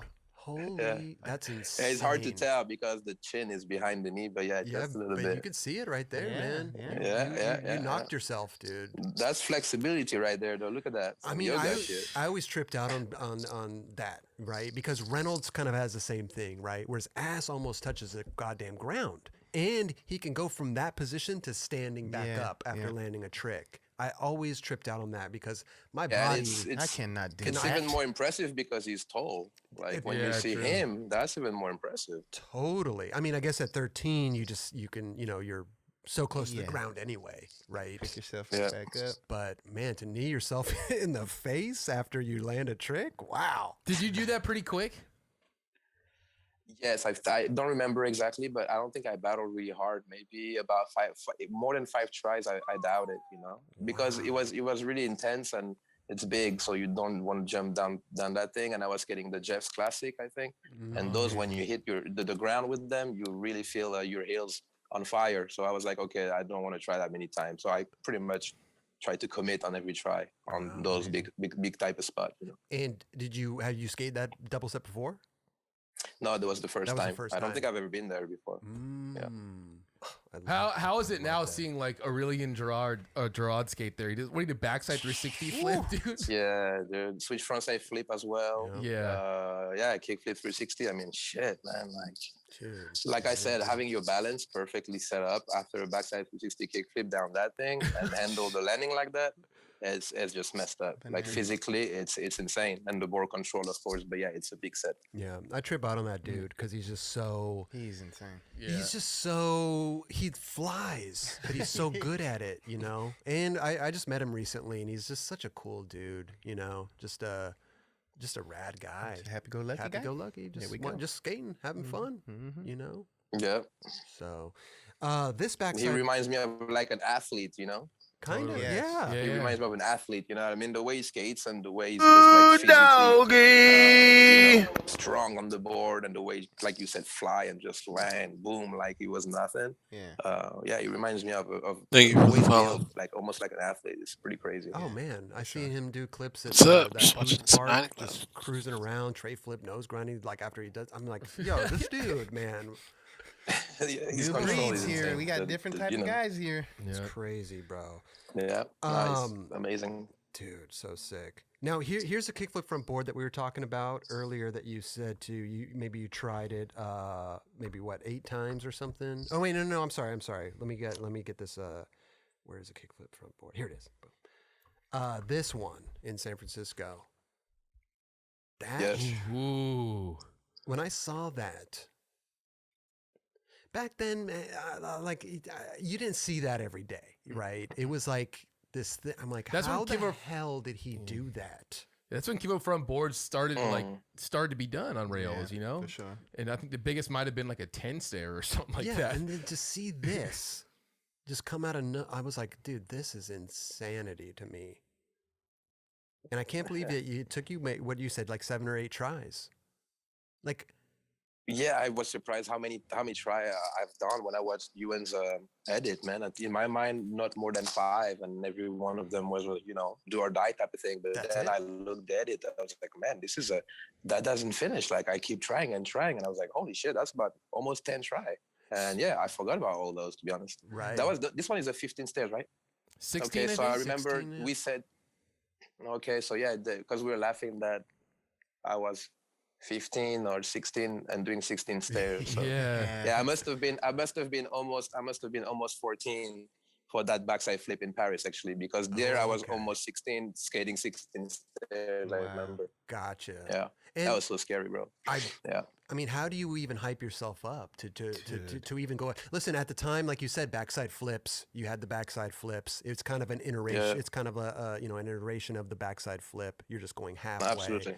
So, I mean, nobody's skating it with you. You just how do you hype yourself up?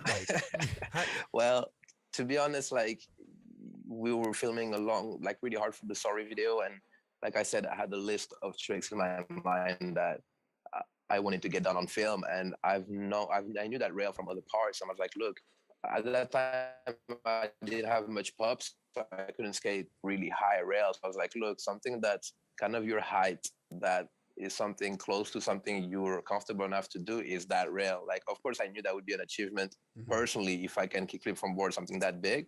But I thought if I do everything right, I think I have the skills to do it. Like at that time, kickflip from board was something I do in contest pretty much without ever missing. Gotcha. And it was the trick I was really comfortable doing. And within my progression, I was like, I think you could pull it off, and you better, because you do not want to bail on something that big.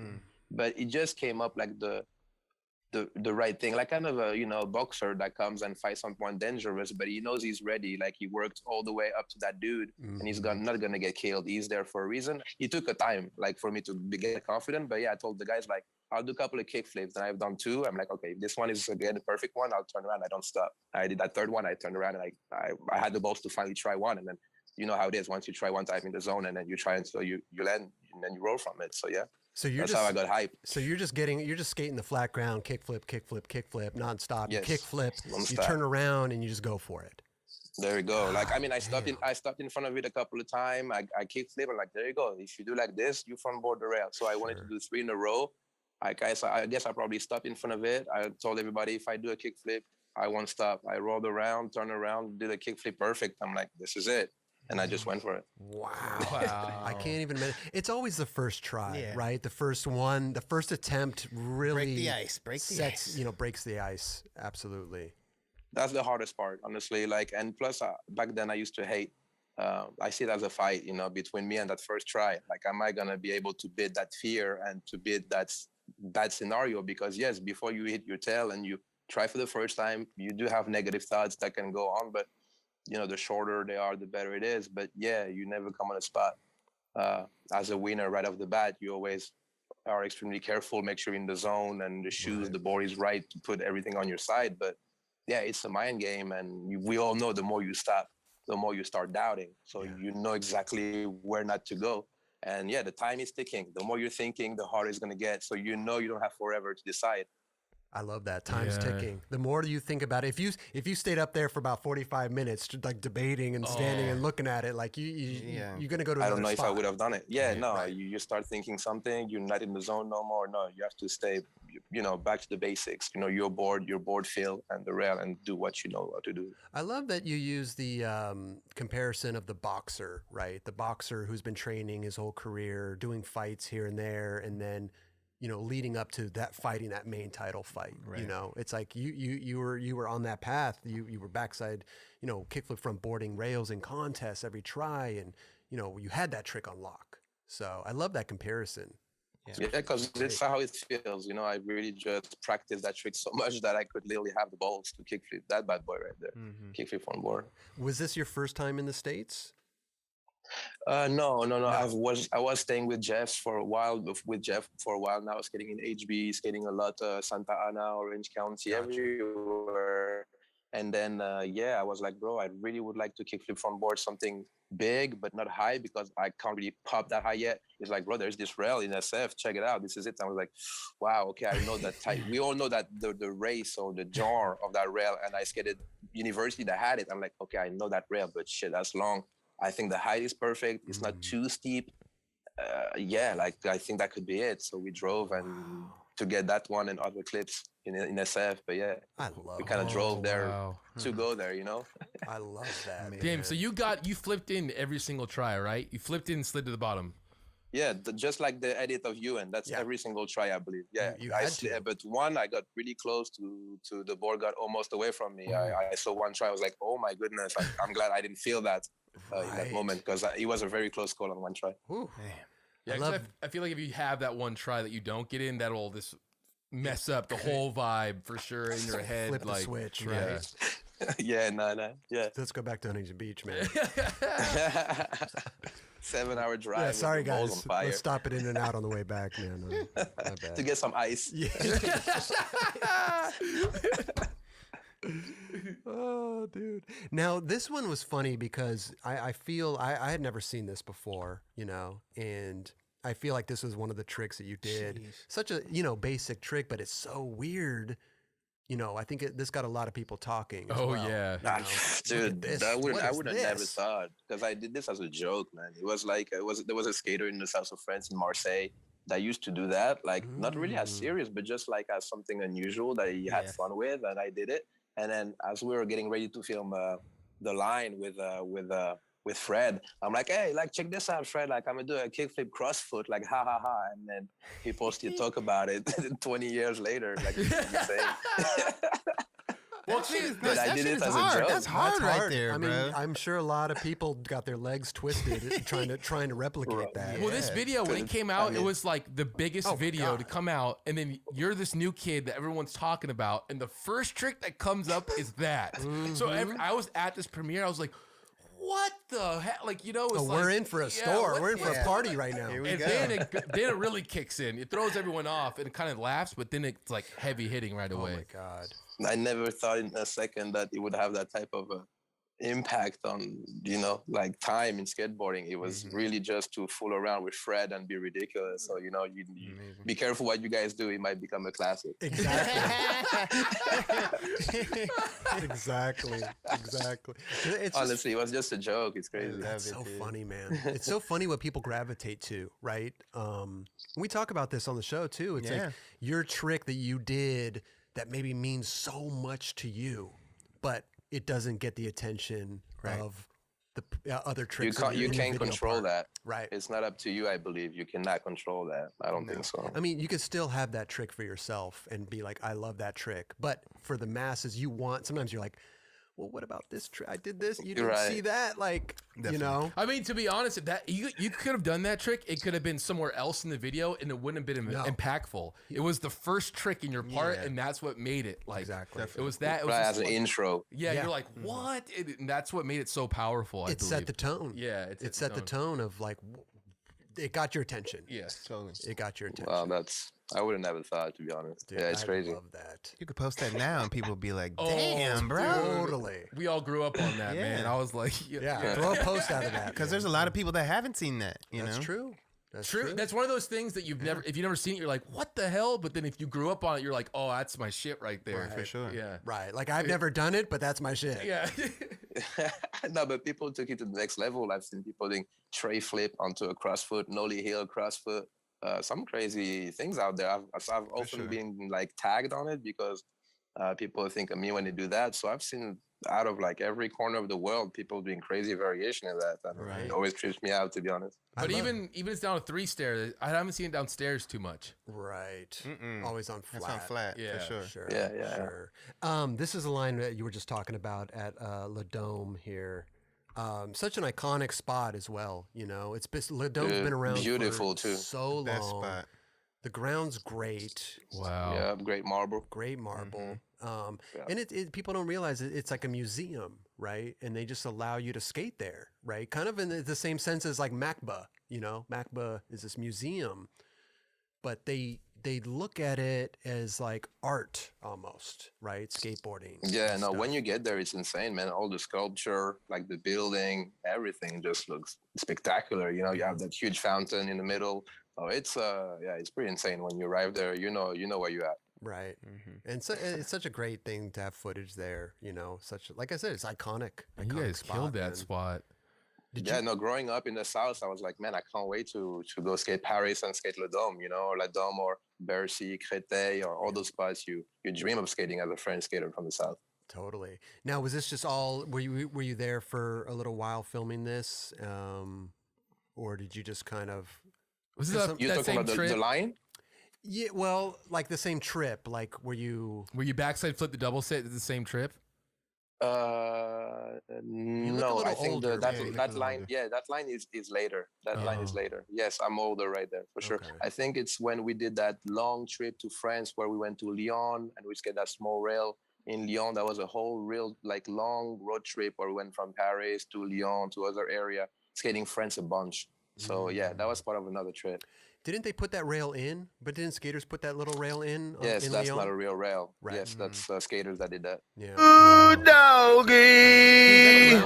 Yeah, look, that ground looks super like too slick almost. Was it like? It is. It's like slick to a point where, you know, as you're throwing your tray flip, you keep in mind that you can't throw it like on concrete. You have to smack your tail first and push it next. You know, if not, your wheels just with slide before. So yeah, it's just a little bit too much. Yes, Yeah. that's And the way it is. if it's dusty too, it can just be way. Yes, it's something that's once it's wet or dusty, it's pretty intense. You know, Sure. a little too much. I always tripped out in the filmers. I always wanted to get the filmers props in that spot of slowing down before the stairs. Dude, he's got to start from so far away to put his foot down. Like, so you can hear like, treat. He probably put his foot down right here. Yeah, as he's Putting pushing. it down. It's like one push. But that crazy is that you have to go that fast to slow down that quick. my God. Right? Like, dude, that's before a the lot of work. stairs. Yeah. And you Nah, say, it's hard. Fred- You have to get the timing right. Yeah. Yeah. You said Fred filmed that? 100%. 100%. Man, love Fred. Wow. I mean, to work with that guy back in the day must have just been, mind blowing. Yeah, it's special. I mean, you could feel his dedication and his vision as he's like, going on tour with us, and his approach on filming, the way he's holding the camera, or like, don't worry about it, I'll be right there. But trust me on that. Like, you can tell he has his own personal approach, and you get to know him more and more. And you trust the dude because, you can tell he has a vision, and obviously he's done his proof. And the story video is oh my gosh, testament of that. Yeah. And sometimes, when you get together with these legend photographers, filmers, it could be almost the same type of intimidation or nervousness as your favorite pro skater, Yeah, that's true. That's true. When you're confident about your skating and then you're confident about your filmers like filming, that's when you turn it on, dude, because you don't have to. Yeah, that helps so much. You don't have to worry about that filmer trying to like. Sometimes you skated with filmers, you're like, oh man, is this guy? is he gonna get it? You dude? almost Come look on. back to see if he's like there. Okay, he's right there. Bro. Ooh, God, But having that's someone true. like that that's special. true, man. That's teamwork right there. Now you're right, Kelly. Like, Yeah. that's something that you don't even have to worry about. Like, you really think about so many things on between the spot and the trick. That's one thing you don't even have on your mind because you trust the dude that's down there with the camera. That's so important, man. That makes the magic happen, like you said. Yeah. I feel like when I first was filming with Tim Dowling, he would be like, okay, we're going to do a line. What are you going to do? Where are you going to turn? Like, he wanted to plan out his line where he's going to be as well as your line. Like, he wanted to know if you were going to, like, turn around or do a 180 so that he could swoop around and do, like, he was planning out his line. Yeah. And I was like, That's dope. I was like, okay, yeah, never had that happen before, but yeah, I'm gonna go over here and do this and probably bail the last trick. So, Trying to make you look really good. He's trying to make you look good. Oh shit. It's true though. What are you gonna say? Let's get back though. Let's do your in the new part. This manual, I love this manual, bro. Oh, The thank you, fact bro. that that was super dope. you did the fake out at the end. I thought you were just gonna back 180 out.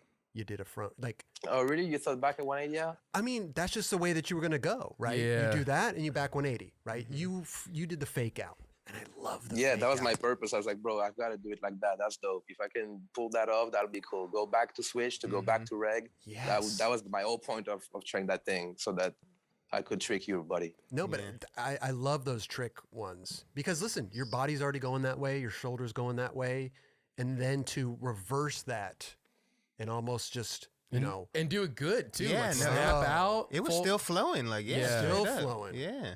Appreciate it, man. That means a lot. Thanks, my bro. I Thank love you. that.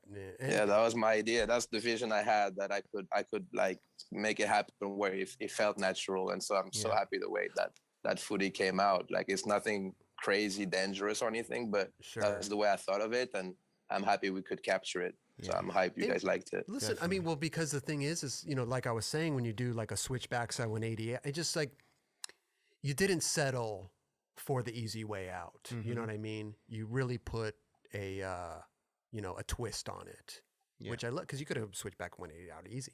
Yeah. Easy. Like, to be honest, when I was a kid, I always used to watch Mark Johnson skate, and he used to do that a lot, like make you think he's going to go a certain way, and then his body language fools you completely, and he does a lot of that, going one way to go the other way. So I can probably think of Mark Johnson, make me like feel like I want to do it like that, maybe. Absolutely. And he does it good too. We're not like, that was like, he went the other way and it looked kind of weird. We were like, wow, that looked really good. You know who does it good too?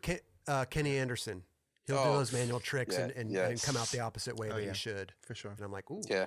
wow. Yeah, and make it look like it was totally natural and like mastered all the way. No, yeah, that's a great example. He's got that thing on This spot really looks well. fun. This spot looks really fun. So Man. good in Luxembourg, dude. Like close to Belgium, there was so many spots with like granite heaven, where it's just like pure benches, butter benches for days and stuff like that. And you're just driving around like, wait a minute, like I want to skate that right there. That's I love that. I love that spot caught your eye. You know. Yeah. Oh, Like yeah, no, it's so fun. Everybody had a lot of fun on that thing, like flipping out of it, like sliding all the way to the bottom. Like you could just pick and choose how you wanted to skate it. It's a really cool spot.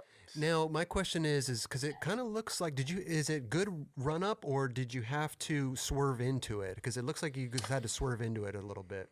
Yeah, no, it's you basically have a turn right before you're about to. So you basically turn last second and go parallel to the ledge, which kind of help for a front tail because you're not completely parallel to the ledge anyways. That's what I was But yeah, say, you're doing a turn. Yes, it's like a quick turn before you hit your tail. Yeah, because some tricks wouldn't be that good. I mean, it wouldn't work. Switchback tail would have sucked. Yeah, absolutely. Or like a back 180 nose grind would have been like really weird. Right. Yeah, that would have been too much. Yeah. But for that was cool. That spot looks so fun, man. It's like you could tail slide that all day and just have fun. Dude, it's so mellow. It's so slippery. It's just, it's like, feels like a barrack spot, dude. Oh, Love it. Isn't that great when you find those spots out in the wild where you're like, this is perfect. Like, where's this been? Oh my God. Yeah, you can try that trick all day. It's so fun. And listen, here's another trick you were known for, and I'm so glad that to see it in the new part, man, is the cab front boards, bro. Wow, dude. Because you used to do that trick a lot in the old video parts, and I was always blown away by this trick. And you, man, Thanks, with the forward on that one too. So good, bro. Yeah, it was kind of like not a point, but it's something extra that I wanted to do because on the gold rail back in the days, I went all the way fakie and it's a different feel. Like the fact that you can't really close your shoulder all the way, you have to stay like with your eyes above your shoulder to come back regs, makes it a little harder. And so I was like, if I'm gonna do that trick, I really want to do it to reg, to spice it up a little bit, and because I know I can do it down like a street rail too. So yeah, it meant a lot to me to do it that way too, because coming back forward, like I said, is a different ball game. Totally, totally. Because it just makes sense you would come out fakie. Your shoulder is already turning that way. It would make sense, especially that rail is a little steep, so it would be the easy route, like to kind of just close the deal with your back foot fakie. But yeah, I wanted to get extra control. So when you're doing that and you want to come out forward, do you have to battle with that for a little while to get your shoulders actually turned the proper way to actually come out? Instead of coming out fakie? Let's say that. No, the main difference when you want to go forward is like, as you're catching your cap flip, your body is gonna be completely different. Like when you go cap flip fakie, you can totally catch it as a cap flip with your head already looking down at your stomach. But when you're catching it to come back forward, you're kind of way taller on your board and you're already looking for that shoulder. So the battle in the air is totally different. Like you're doing more like a half cap flip kind of, and your shoulder are kind of open. So yeah, it feels like another trick to me as I approach to a reg one. Like I can't just fold my shoulder so hard. I have to kind of stay for the opening, at the end. So yeah, it's a little weird. Because look at that shoulder is already pointed in that direction. Yeah. That's weird to catch your board like that with your shoulders. It feels different than cap flip from board fakie. It's so funny, man. Shoulders play a huge role in skateboarding, and I don't think kids, realize that sometimes where they're like, oh, I can't do backside. And I'm always like, it's in your shoulders, dude. Yeah. Like I tell them all the time, your head and your shoulder, man, before your legs and your hips. Yeah. Your legs and your hips are going to follow your shoulders, right? So whichever way your shoulders are, going, that's the way you're going to go. Yeah. I love that, man. Let me see here. This is the one okay, here's another cab flip. Dude, this line, bro. Gosh, bro. I don't know how that thing is with so that gnarly. Little setup room too. Yeah. Wow. You put in a battle for that one. Like, dude, because people maybe don't realize it, but the last stair it's a crack. If you look at the last stair on the second one, you'll see that it's actually just a crack. So you have to clear that last little thing you see right there, that's a crack. So many times I used to have my front wheel just getting caught in it, and after like a half an hour battle, each try is like a huge frustration because you're tired. And I think the first try I did, I snapped my nose, so I had to set up a new board. But basically, the only thing you're thinking is, if my nollie backs on 180 and perfect, there is no way I'm a cab flip. Yeah, so, you know, all I really thought about was, you know, get that nollie backside 180, like really solid, to get enough time to set up your feet, you know? So I knew like as soon as your balance would go left and right, it's a done deal, and I won't have time to set up my feet. So yeah, just nollie backside 180, solid on the landing, and then pray to hit your tail fast enough, you know? So that was a hard battle, to be honest. Now that you're speaking on it, you know, to nollie back 180 and land straight and not swerve, you know, because when you're nollie back 180, you tend to swerve out of it a little bit. So to keep straight.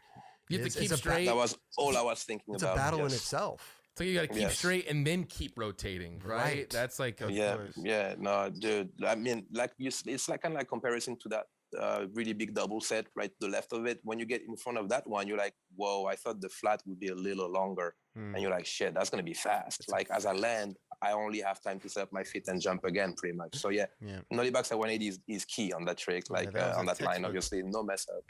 Textbook on that one for sure.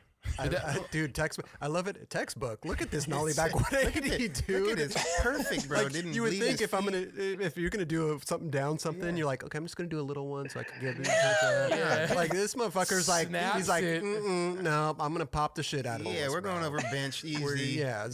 Put a trash can right there. I just wanted to make sure I'm clearing it, man. I'm not even landing that far after, if you notice. I know, right? Just to pop the shit out of that is something else, man. You know, and then do that, you know, wow. Like your back foot was set up already, it looked like, too. Like, almost, I literally just jumped to switch my front foot, Because that's a 10 and then a flat and then an 8. Am I correct? Something like that. I think that's what it is. I used to skate there a bunch. Something like that, just... I never skated it, but... Yeah, you're right. You're right. Yeah. But a 9 with that illusion stair at the bottom. That's right. Yeah, that last stairs, you have to clear it, yes. Yeah, you barely just made the adjustment, man. Dude, I love that. I barely missed the tail, too, when I popped the cap flip. It's literally off the stairs almost. Oh, yeah, huh? Almost. But you know what? For that trick... Oh, no, I got it. But to be honest with you, for that trick, sometimes you don't even pop. And you can still you kind of scoop it. Right. Yes. Yeah. So absolutely. Here's the gold rail that we were talking about. I should have brought this up before this trick, but I just saw it here, the gold rail in Australia. Ooh. And here's the cab. Ooh, to fakie. Amazing. Yep. Cab flip fakie. Yeah, completely different. The body, you can tell when you catch it, you're already finishing. The head is already ready for to fakie. Yeah, for sure.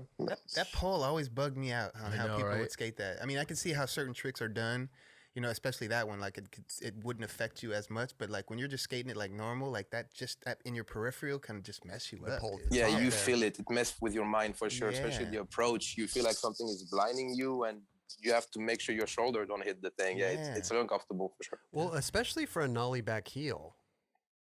Yeah, my hand was really close to it. Cap flip, you're kind of far away, but yeah, this one I'm close to it. Yeah, I mean, look, you're really close to it. Yeah. God. Yeah, it's a weird one, and plus you can't see the rail that much until you're about 10 feet away from it, because you can see the end of it, but not really where you're about to hit the tail and get on it. So yeah, it's a strange one. Like you see it on video, you're like, oh wow, that's like a skate park rail, and then you get there, you're like, whoa, that pole is nasty, man. Like shit. It's kind of like the LA High rail where there's a pole there. I mean, you might as well tell your buddy to go stand up at the top of the rail while you skate this. But there's a lot of people at that spot usually, right? That's why you guys always skate at nighttime, I feel. Yeah, in the middle of the night. That was like 5 in the morning, 4 in the morning. Yeah, it's a huge train station in the daytime. There is no way. Like it's like, those big like train station in LA, there's no way you can skate it. So yeah, in the middle of the night is the best way to have, a piece to skate it. Yeah. Man, and not only that, you got a couple tricks that night, man. So that's amazing. Was it? That was fun. Yeah. Is it the same night? No. That's a different night. Oh, it's a different? No, it's different. We had our hotel or like Airbnb literally like up the road, so we could have as many night sessions as we want. We had it for like at least a full month or a month and a half in Melbourne. It was so fun, dude. Amazing. Yeah, such a good time. Yeah, such a good city too.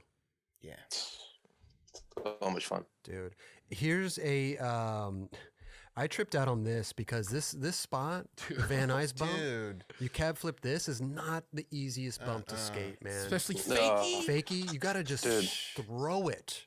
Not too many people have attempted fakie on this. I think he might be the only one, Bro. Yeah. What were you? I can't think off the bat who else has attempted to hit that fakie right now. I don't know. I can't remember. I don't think anyone did.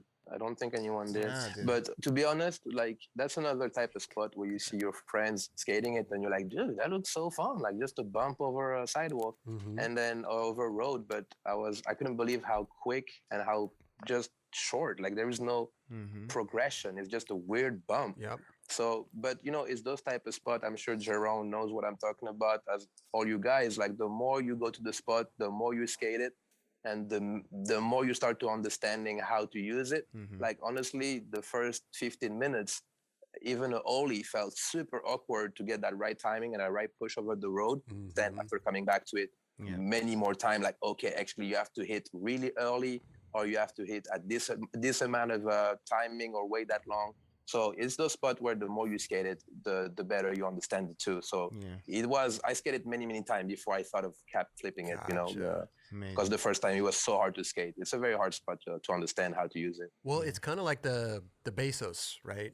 When you first get there to Bezos with the, you know, the bump over the rail in Barcelona. Oh, exactly. Yeah. You have don't to know how understand the the hell timing to of skate it. this thing. Yeah. You know, there's no, it just rounds off. There's no like, oh, I'm going to click It's right up here. to you to hit your tail. Totally. That spot is definitely weird to skate. Oh And my it's hard. gosh. But it's the same thing right here. And I find it interesting too that you literally did a half cab flip here, right? You're almost clearing it and your body still hasn't even made that last rotation until the last moment. That's good. Right. Did you ever notice that? Like usually you're like, you know, you're already rotating. Yeah. But you really waited till the last But second. that was a battle. Just going fast enough to know I'm gonna clear it was already so tiring. When I was pushing like I was chased by a dog, man. Oh, your legs, you feel it on that spot because you're pushing at it. I'm sure you're like really. You're pushing so hard. Yeah. Man. Plus it's a busy street you too. don't want to skate that thing for an hour. No, it's hard, man. It's a hard sore spot. the next day for sure. So tiring, like Jaron said. Yeah. Didn't people trip out, like the people that live there? Sometimes. Maybe initially. I think they're getting used to people skating it all the time. I feel like. Yeah. Not that they're happy with it, but I don't think they trip out. Yeah, I just remember seeing some video of someone tripping out, but that was a long time ago. Around school time would be the worst time to go, and I ended up going there around that because you have kids, everybody coming through. Oh man. Yeah, so you got to find that. And it's a busy street too. Yeah. Busy street, man. I've You ever skated, Chris? Yeah, I got a good coffee around there. There was a good coffee spot that I would go Frequent to. Starbucks. Yeah, Starbucks right up the Over street. there. That's my go-to bastion. When there's like some spot that I go get a coffee. You know, I let them. Hey, as long as you get some for the team, man, that's pretty cool. I don't mind. I like mine with milk personally, just a little bit. If you were trying that trick, I would have definitely got you a coffee, bro. I'm getting you a water. Man, extra I'm getting the sugar. water too. Extra sugar, extra. What do you need, bro? I got you, dude. Hey, buddy, I have a special request real quick. Well, I have that in my mind. Yeah. I have to clear out something about my interview that came out with Mike Burnett. There was this question about Skater of the Year. Was I bummed or not of not getting Skater of the Year? Okay. And Wait, I just told just to him clarify really quickly, the interview that came out with Mike Burnett was an old interview, right? No. Oh, it was recent. We did it. Yeah, the one that we have that came out with my not so sorry part. Ah, okay. New interview that we just did. Got you, because sometimes he releases the older ones too. But sorry, No, that was very recent, Gotcha. and there was a misunderstanding. Okay, he asked me, was I bummed or not? The mistake that Mike Burnett did when I told him that I was just surprised about who got it instead of me, he thought I was talking about Chris Cole. But when I didn't get it, the skater that got Skater of the Year that year was Tony Trujillo, and to me, it didn't correspond exactly of the vision I had of Skater of the Year, like Jeff, Eric Coston, or guys like Danny Way and stuff like that. So I was like, man, okay, I didn't get it, that's fine, but really, like that's the shit they were looking for. Okay, cool. Never Chris Cole. That dude deserves it more than as much as Andrew Reynolds as Coston is an extremely talented skateboarder, and I never wanted him to think I would question, or the skate community, I would question the talent of Chris Cole. Neither Tony Trujillo, but I think, that Chris Cole is undeniably skater of the year. Yeah, and to me, Tony Trujillo, that's more of like a perspective of like likes or not likes in a certain style of skateboarding, but Chris Cole is undeniably up there with all those skate gods. Sure. That's what I meant by mention. I get it. Because I think Chris Cole, nothing but love. Right. Yeah. Because I think at the time there was a point in time where a lot of people were thinking Guy should have got it. Yeah, right after that Lakai video. It's pretty sweet. Absolutely. Pretty sweet too. Pretty sweet. Oh yeah. So I wanted to clear that sure. out, because when I read the interview, I was like, oh no, dude, like especially Chris, we're friends. And I never wanted him to think I break sugar on his back or none of that shit, man. So nothing but love. And that's a funny thing too, is like that skateboarding. You could have easily called Chris Cole and talked to him and explained him, and he would have been cool with it. But then to the outside looking in, you still said, you know what I mean? No, but I still did that though. I messaged him and I told him exactly what I just said. Right. Some G shit. He's such a rad dude, though. He probably That's didn't even. why I was like, oh no, I was so bummed. I was so bummed. I'm looking at the So Sony list. I'm glad right I now. got that off my shoulder. What was that, Raj? I was gonna say I'm looking at the Sony list right now, and Tony won it in 2002. But in 2001, Arto won it. 2002, Tony Trujillo won it. 2003, Appleyard won it. Yeah, so that was 2002 January, between and us. Chris Cole didn't win it until 2005. 2005. And then he won it again in 2009. I was gonna say you went Chris Cole back to back. I mean, not back to back. He only won it twice. Wow, holy moly! You should have got it, bro. So wait, what year were we contemplating about Guy? It wasn't for the Guy was later on. That was 2012, I think. Was it that far later? Yeah, Guy. Because I remember when Pretty Sweet came out, and everyone thought he was gonna get it. Yeah. And then everyone was like tripping, but David Gonzalez did fucking kill it that year. He grinds that fucking gnarly double king trail, and because I think in like our minds growing up, like we've seen Guy Mariano throughout the years, so in our minds it's like Guy Mariano killed it that year, but he's been killing it his whole life. Yeah. So he deserves the skater of the year. That's what I was thinking. David Gonzalez, not taking anything away from not him, at all. incredible. But we've been along. We've watched it all happen. We've watched his rise. Yeah, you guys have other criteria in mind, like the process, the individual, the grind. And him, leaving skateboarding, then making a comeback, and like, there's such a story there. That is not easy to do. Oh my god! It was like he was skater of the decade or something. I wish you could give him that honor. Like like you deserve that. You deserve to have one of those trophies, dude. Straight up. But that's in my opinion. For him. Obviously. It deserves it. Yeah. Dude. Well, he's in the Hall of Fame, so. Oh yeah. There you go. Could win it this year. There we go. Definitely could win one this year. Well, thanks for clearing that up, man. Yeah, I had to. It was very important. I thought, because sometimes they, and I thought what you were talking about, because sometimes Burnett, I've seen them releasing old interviews, but the audio tapes of it. So I thought was releasing. No, he wanted to make a brand new interview for the Not So Sorry part, everything. Okay. Getting like some new outlook, I love that because they really, Thrasher really got behind you on this, with the tapes. I was the surprised interview. with their involvement. That's incredible. Super. Hey, dude, I fucking love Thrasher. I know we all do. And dude, that decision to make Skater of the Year must be really tough, dude. Yeah. I couldn't even imagine. Because at the end of the year, everyone's throwing their hammers out. You can't satisfy everybody in that type of moment. No. Exactly. Yeah. It is what it is. It is what it is. Yeah, I it's like respect the Oscars. Yeah. You're gonna bum someone out. Somebody's always going to be bummed. It's like at the end of the day, everyone that's gotten a trophy is like pretty much, yes, they've deserved it. Right. Like, you know what I mean? Like, But I mean, just in the recent years, Bastian. I mean, these contenders. Like there's the Louis Lopez, the Mason Silvas. I mean, there's just so many rad dudes, that are just coming out and just like, how do you make? That's a crazy decision. I would not like that. I feel like back in the days, the difference was easier to see, kind of, because now there is so many people on top of their games and who truly master their own style of skateboarding. And it's like I said about Tony, it's about if that style speaks to you. Are you into more of a, Miles Silvas? Are you more into a Shane O'Neill? Are you more into a Jaws type of style? Or, after that, it's all the personal preferences to me. So it's hard to judge. And especially when there's so many great skaters out there. Yeah, and that's what it is. It's all personal preference. Yeah. You could have arguments all day of like. That's why I never like to say like, oh, who's better. Costin or this guy. You're just like, no. It's all subjective. Yeah. It's all who you like. They have different tricks. Like you can't categorize that. At the end of the day, it's Thrasher Skater of the Year. That's what it's like. Yeah. I have my It's skater, true. like my own head. I have mine, but this is theirs. So it's like whatever they choose is the right answer. Yeah. You know. Yeah, that's true. That's true. But you know that's the highest honor to get. So you're always rooting for that one person that you think should get it. You're like, I want that dude to get Thrasher Skater of the Year. But again, that's what I think, not what Thrasher might think. Right. Yeah. Right. Exactly. That's why I told him I'm not that bummed. Like I just keep looking forward to like what's coming next. You know, so it was not like a big deception or anything. Obviously, I would have loved to have it, but no, it was not like such a big deal or nothing. You know? Right. And you have so many accolades in skateboarding, man, for video parts and just, it's like you've proven yourself. For real, dude. You really have, doubt. man. You made a huge impact in skateboarding, Hell dude. yeah. Still to this Appreciate it, day, brother. that's proven. Thank you so much. You still do it to this day. So No doubt. yeah, still here, man. Nothing different. I love it, man.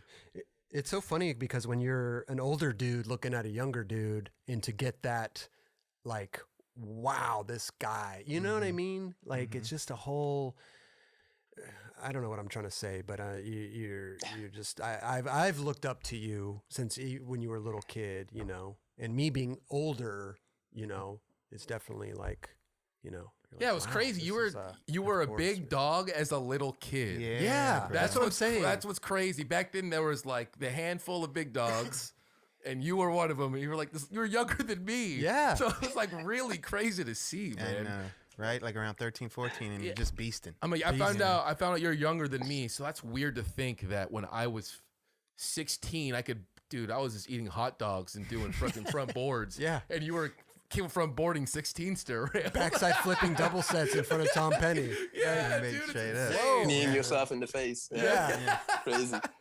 Ooh, man. Yes, dude, Bastion. Well, that thank means you. a lot, guys. Thank you so much, man. Thank you Thanks for for- the Yeah, love. I thank mean, you, bro. Bro.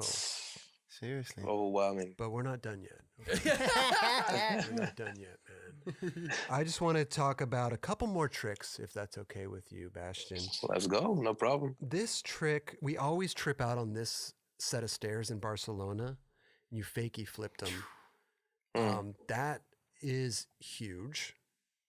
And Yeah, that was one of the first big fakey flips I kind of remember seeing as a kid.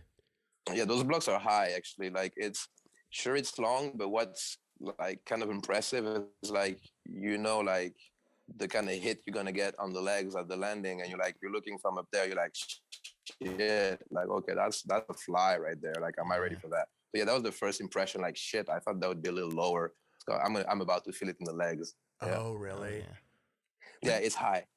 Like the impact. It looks it. Yeah, it does. So like I always trip out on stairs like that because there could be, like when you have blocks of stairs, it could be like a 2-stair instead of like there's a step in the middle and then the next block. Do you think that's like a 14 or do you think it's like a 21? Does that make sense? Oh, I know what you're saying. Okay, if it would be just regular stairs, you mean? Yeah. I mean, depending on the size of the stairs, you could definitely be around 14, 15. Yeah. Depending on the size of the stairs. I believe they could be, about that. 14 15? to 15 stairs. Because it looks like there could be like 3 stairs between every block. I mean, that's a big 15. Yeah. Yeah. Like that looks way bigger than a 15 to me. Yeah, it could be maybe just a little bit smaller than Hollywood High, maybe something like that. Oh, okay.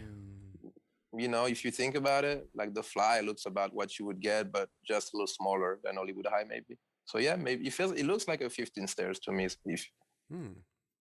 I love this. I love that top angle. I always enjoy top angles, man. Yeah, I was hyped when my friend showed me this. He's like, "Yo, that's how it looks like." I'm like, "Dude, that's exactly why I picture. Like, let's fucking get it." I was so into that angle. Dude, yes. Where's he at in the tree? What's he at? I know he's probably No, like on top of it, you have like a sculpture where you can kind of stand. Like it's like really small part of a roof, like kind of the top of a statue. Okay. And yeah, it was just up there on a little part. I was like, "Oh shit, you're right up there!" Like just legs wrapped around the thing. Yeah, it was kind of crazy, sketchy looking. Wow. Isn't that amazing that you could like try a trick, not land it, but look at the angle that your homie filmed and be like, yo, okay. Exactly. It'll you all spark. psyched. It'll Yeah. spark. You get in the zone right away. You're like, yes, I'm going home with that angle. Right like you want it. Yeah. Some tricks don't look good above angle, but this trick, man, like this is Hell yeah. Yes. this is how. If I did a fakie flip, I'd want it filmed. You know, just so that above angle. Yeah. Well, there's so much airtime in there too, where you land too. There's like That's how you know that shit's big. Damn.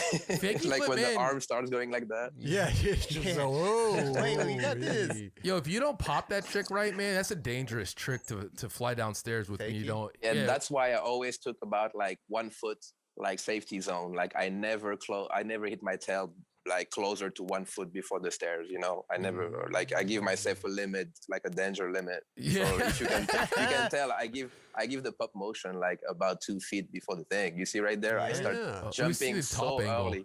Yeah, I always jump early for fake flip. Always true. gonna pop. Ooh. That's Yeah. true.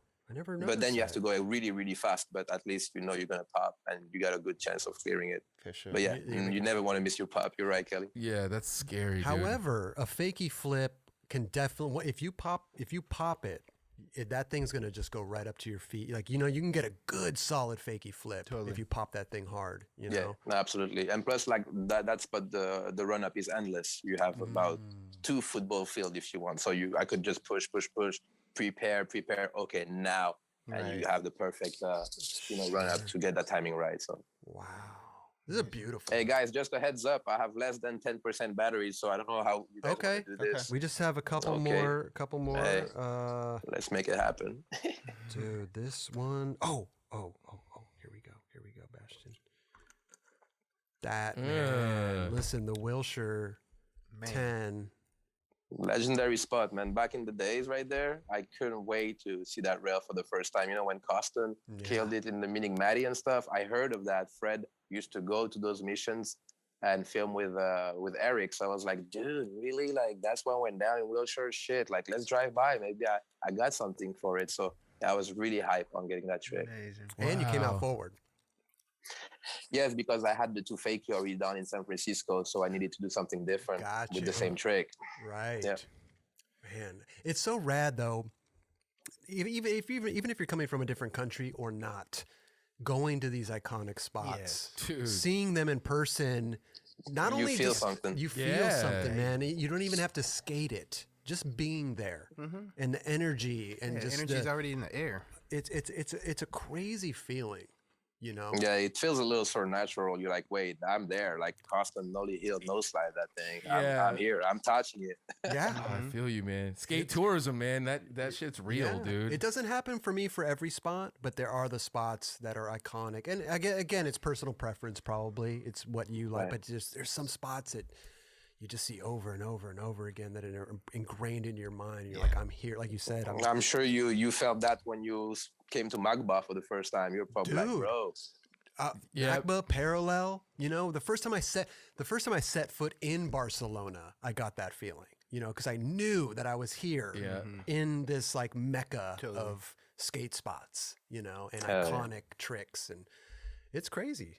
It's a crazy feeling. I mean, man. it was even like that for me early on as a kid, like just to like see video days and just to go to a spot that's like local, you know what I mean? That's not that far, you know?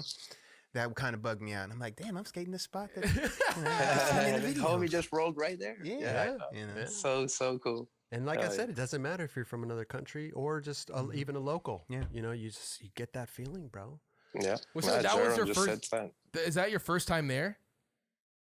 Or Maybe I went there like to see someone else skate again, but yeah, that was my first time jumping on the rail and really trying something to get it done. I've never tried anything else on that rail before that. Amazing. Maybe front board or something, and then jumped into it. Love that. wow, dude. So rad. Listen, Bastion, bro. I know you got to run soon, man. The time difference over there too, man. It must be about almost midnight, right? Yes, that's it. I'm like 9 hours ahead. Damn, So, yeah. dude. Thank you so much for doing this, dude. Dude, Jumping on I'm the so glad call. you guys invited me again. Always a pleasure. And I hope that one day we can actually get off the Zoom and have you back here in person. Dude, because let's we make it have happen. so many more video clips to go over. You know, we have years and years to choose from.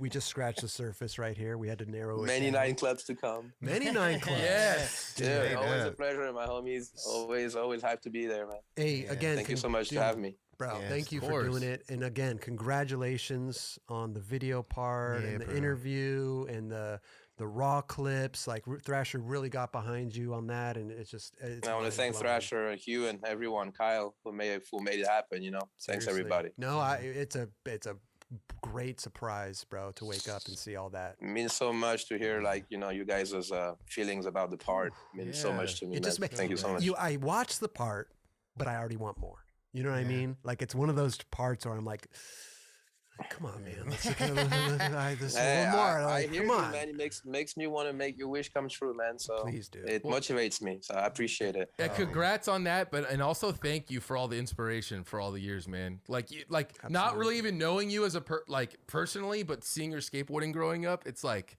you've inspired a lot of people, man. So thank you for that. Absolutely. It means a lot. Thank you so much, second man. that, bro. Especially Real coming talk. from you, Kelly. Thank you so much. There's 3 people sitting here right now that have been inspired by you. No bro. Hell yeah, dude. Man, I mean, honestly, I used to watch like Jerome skating the mouse videos since I was a little kid starting skating. So, you know, to have that type of relation and respect mutually is you know, like something truly special growing up, looking you skate and being inspired to having a discussion and sharing personal experiences. Unreal and a blessing. So thank you, Jerome. Amazing. Thank you, bro. That means a lot, bro. So sick. Hell yeah. I almost I don't even know what to say. No, the real talk. You've definitely done a great job, bro. And we continue to, would love to see you, you know, Dude, at thanks your for the own love. pace. You know what I mean? Thanks for your support. Of course, bro. Feels great. Man.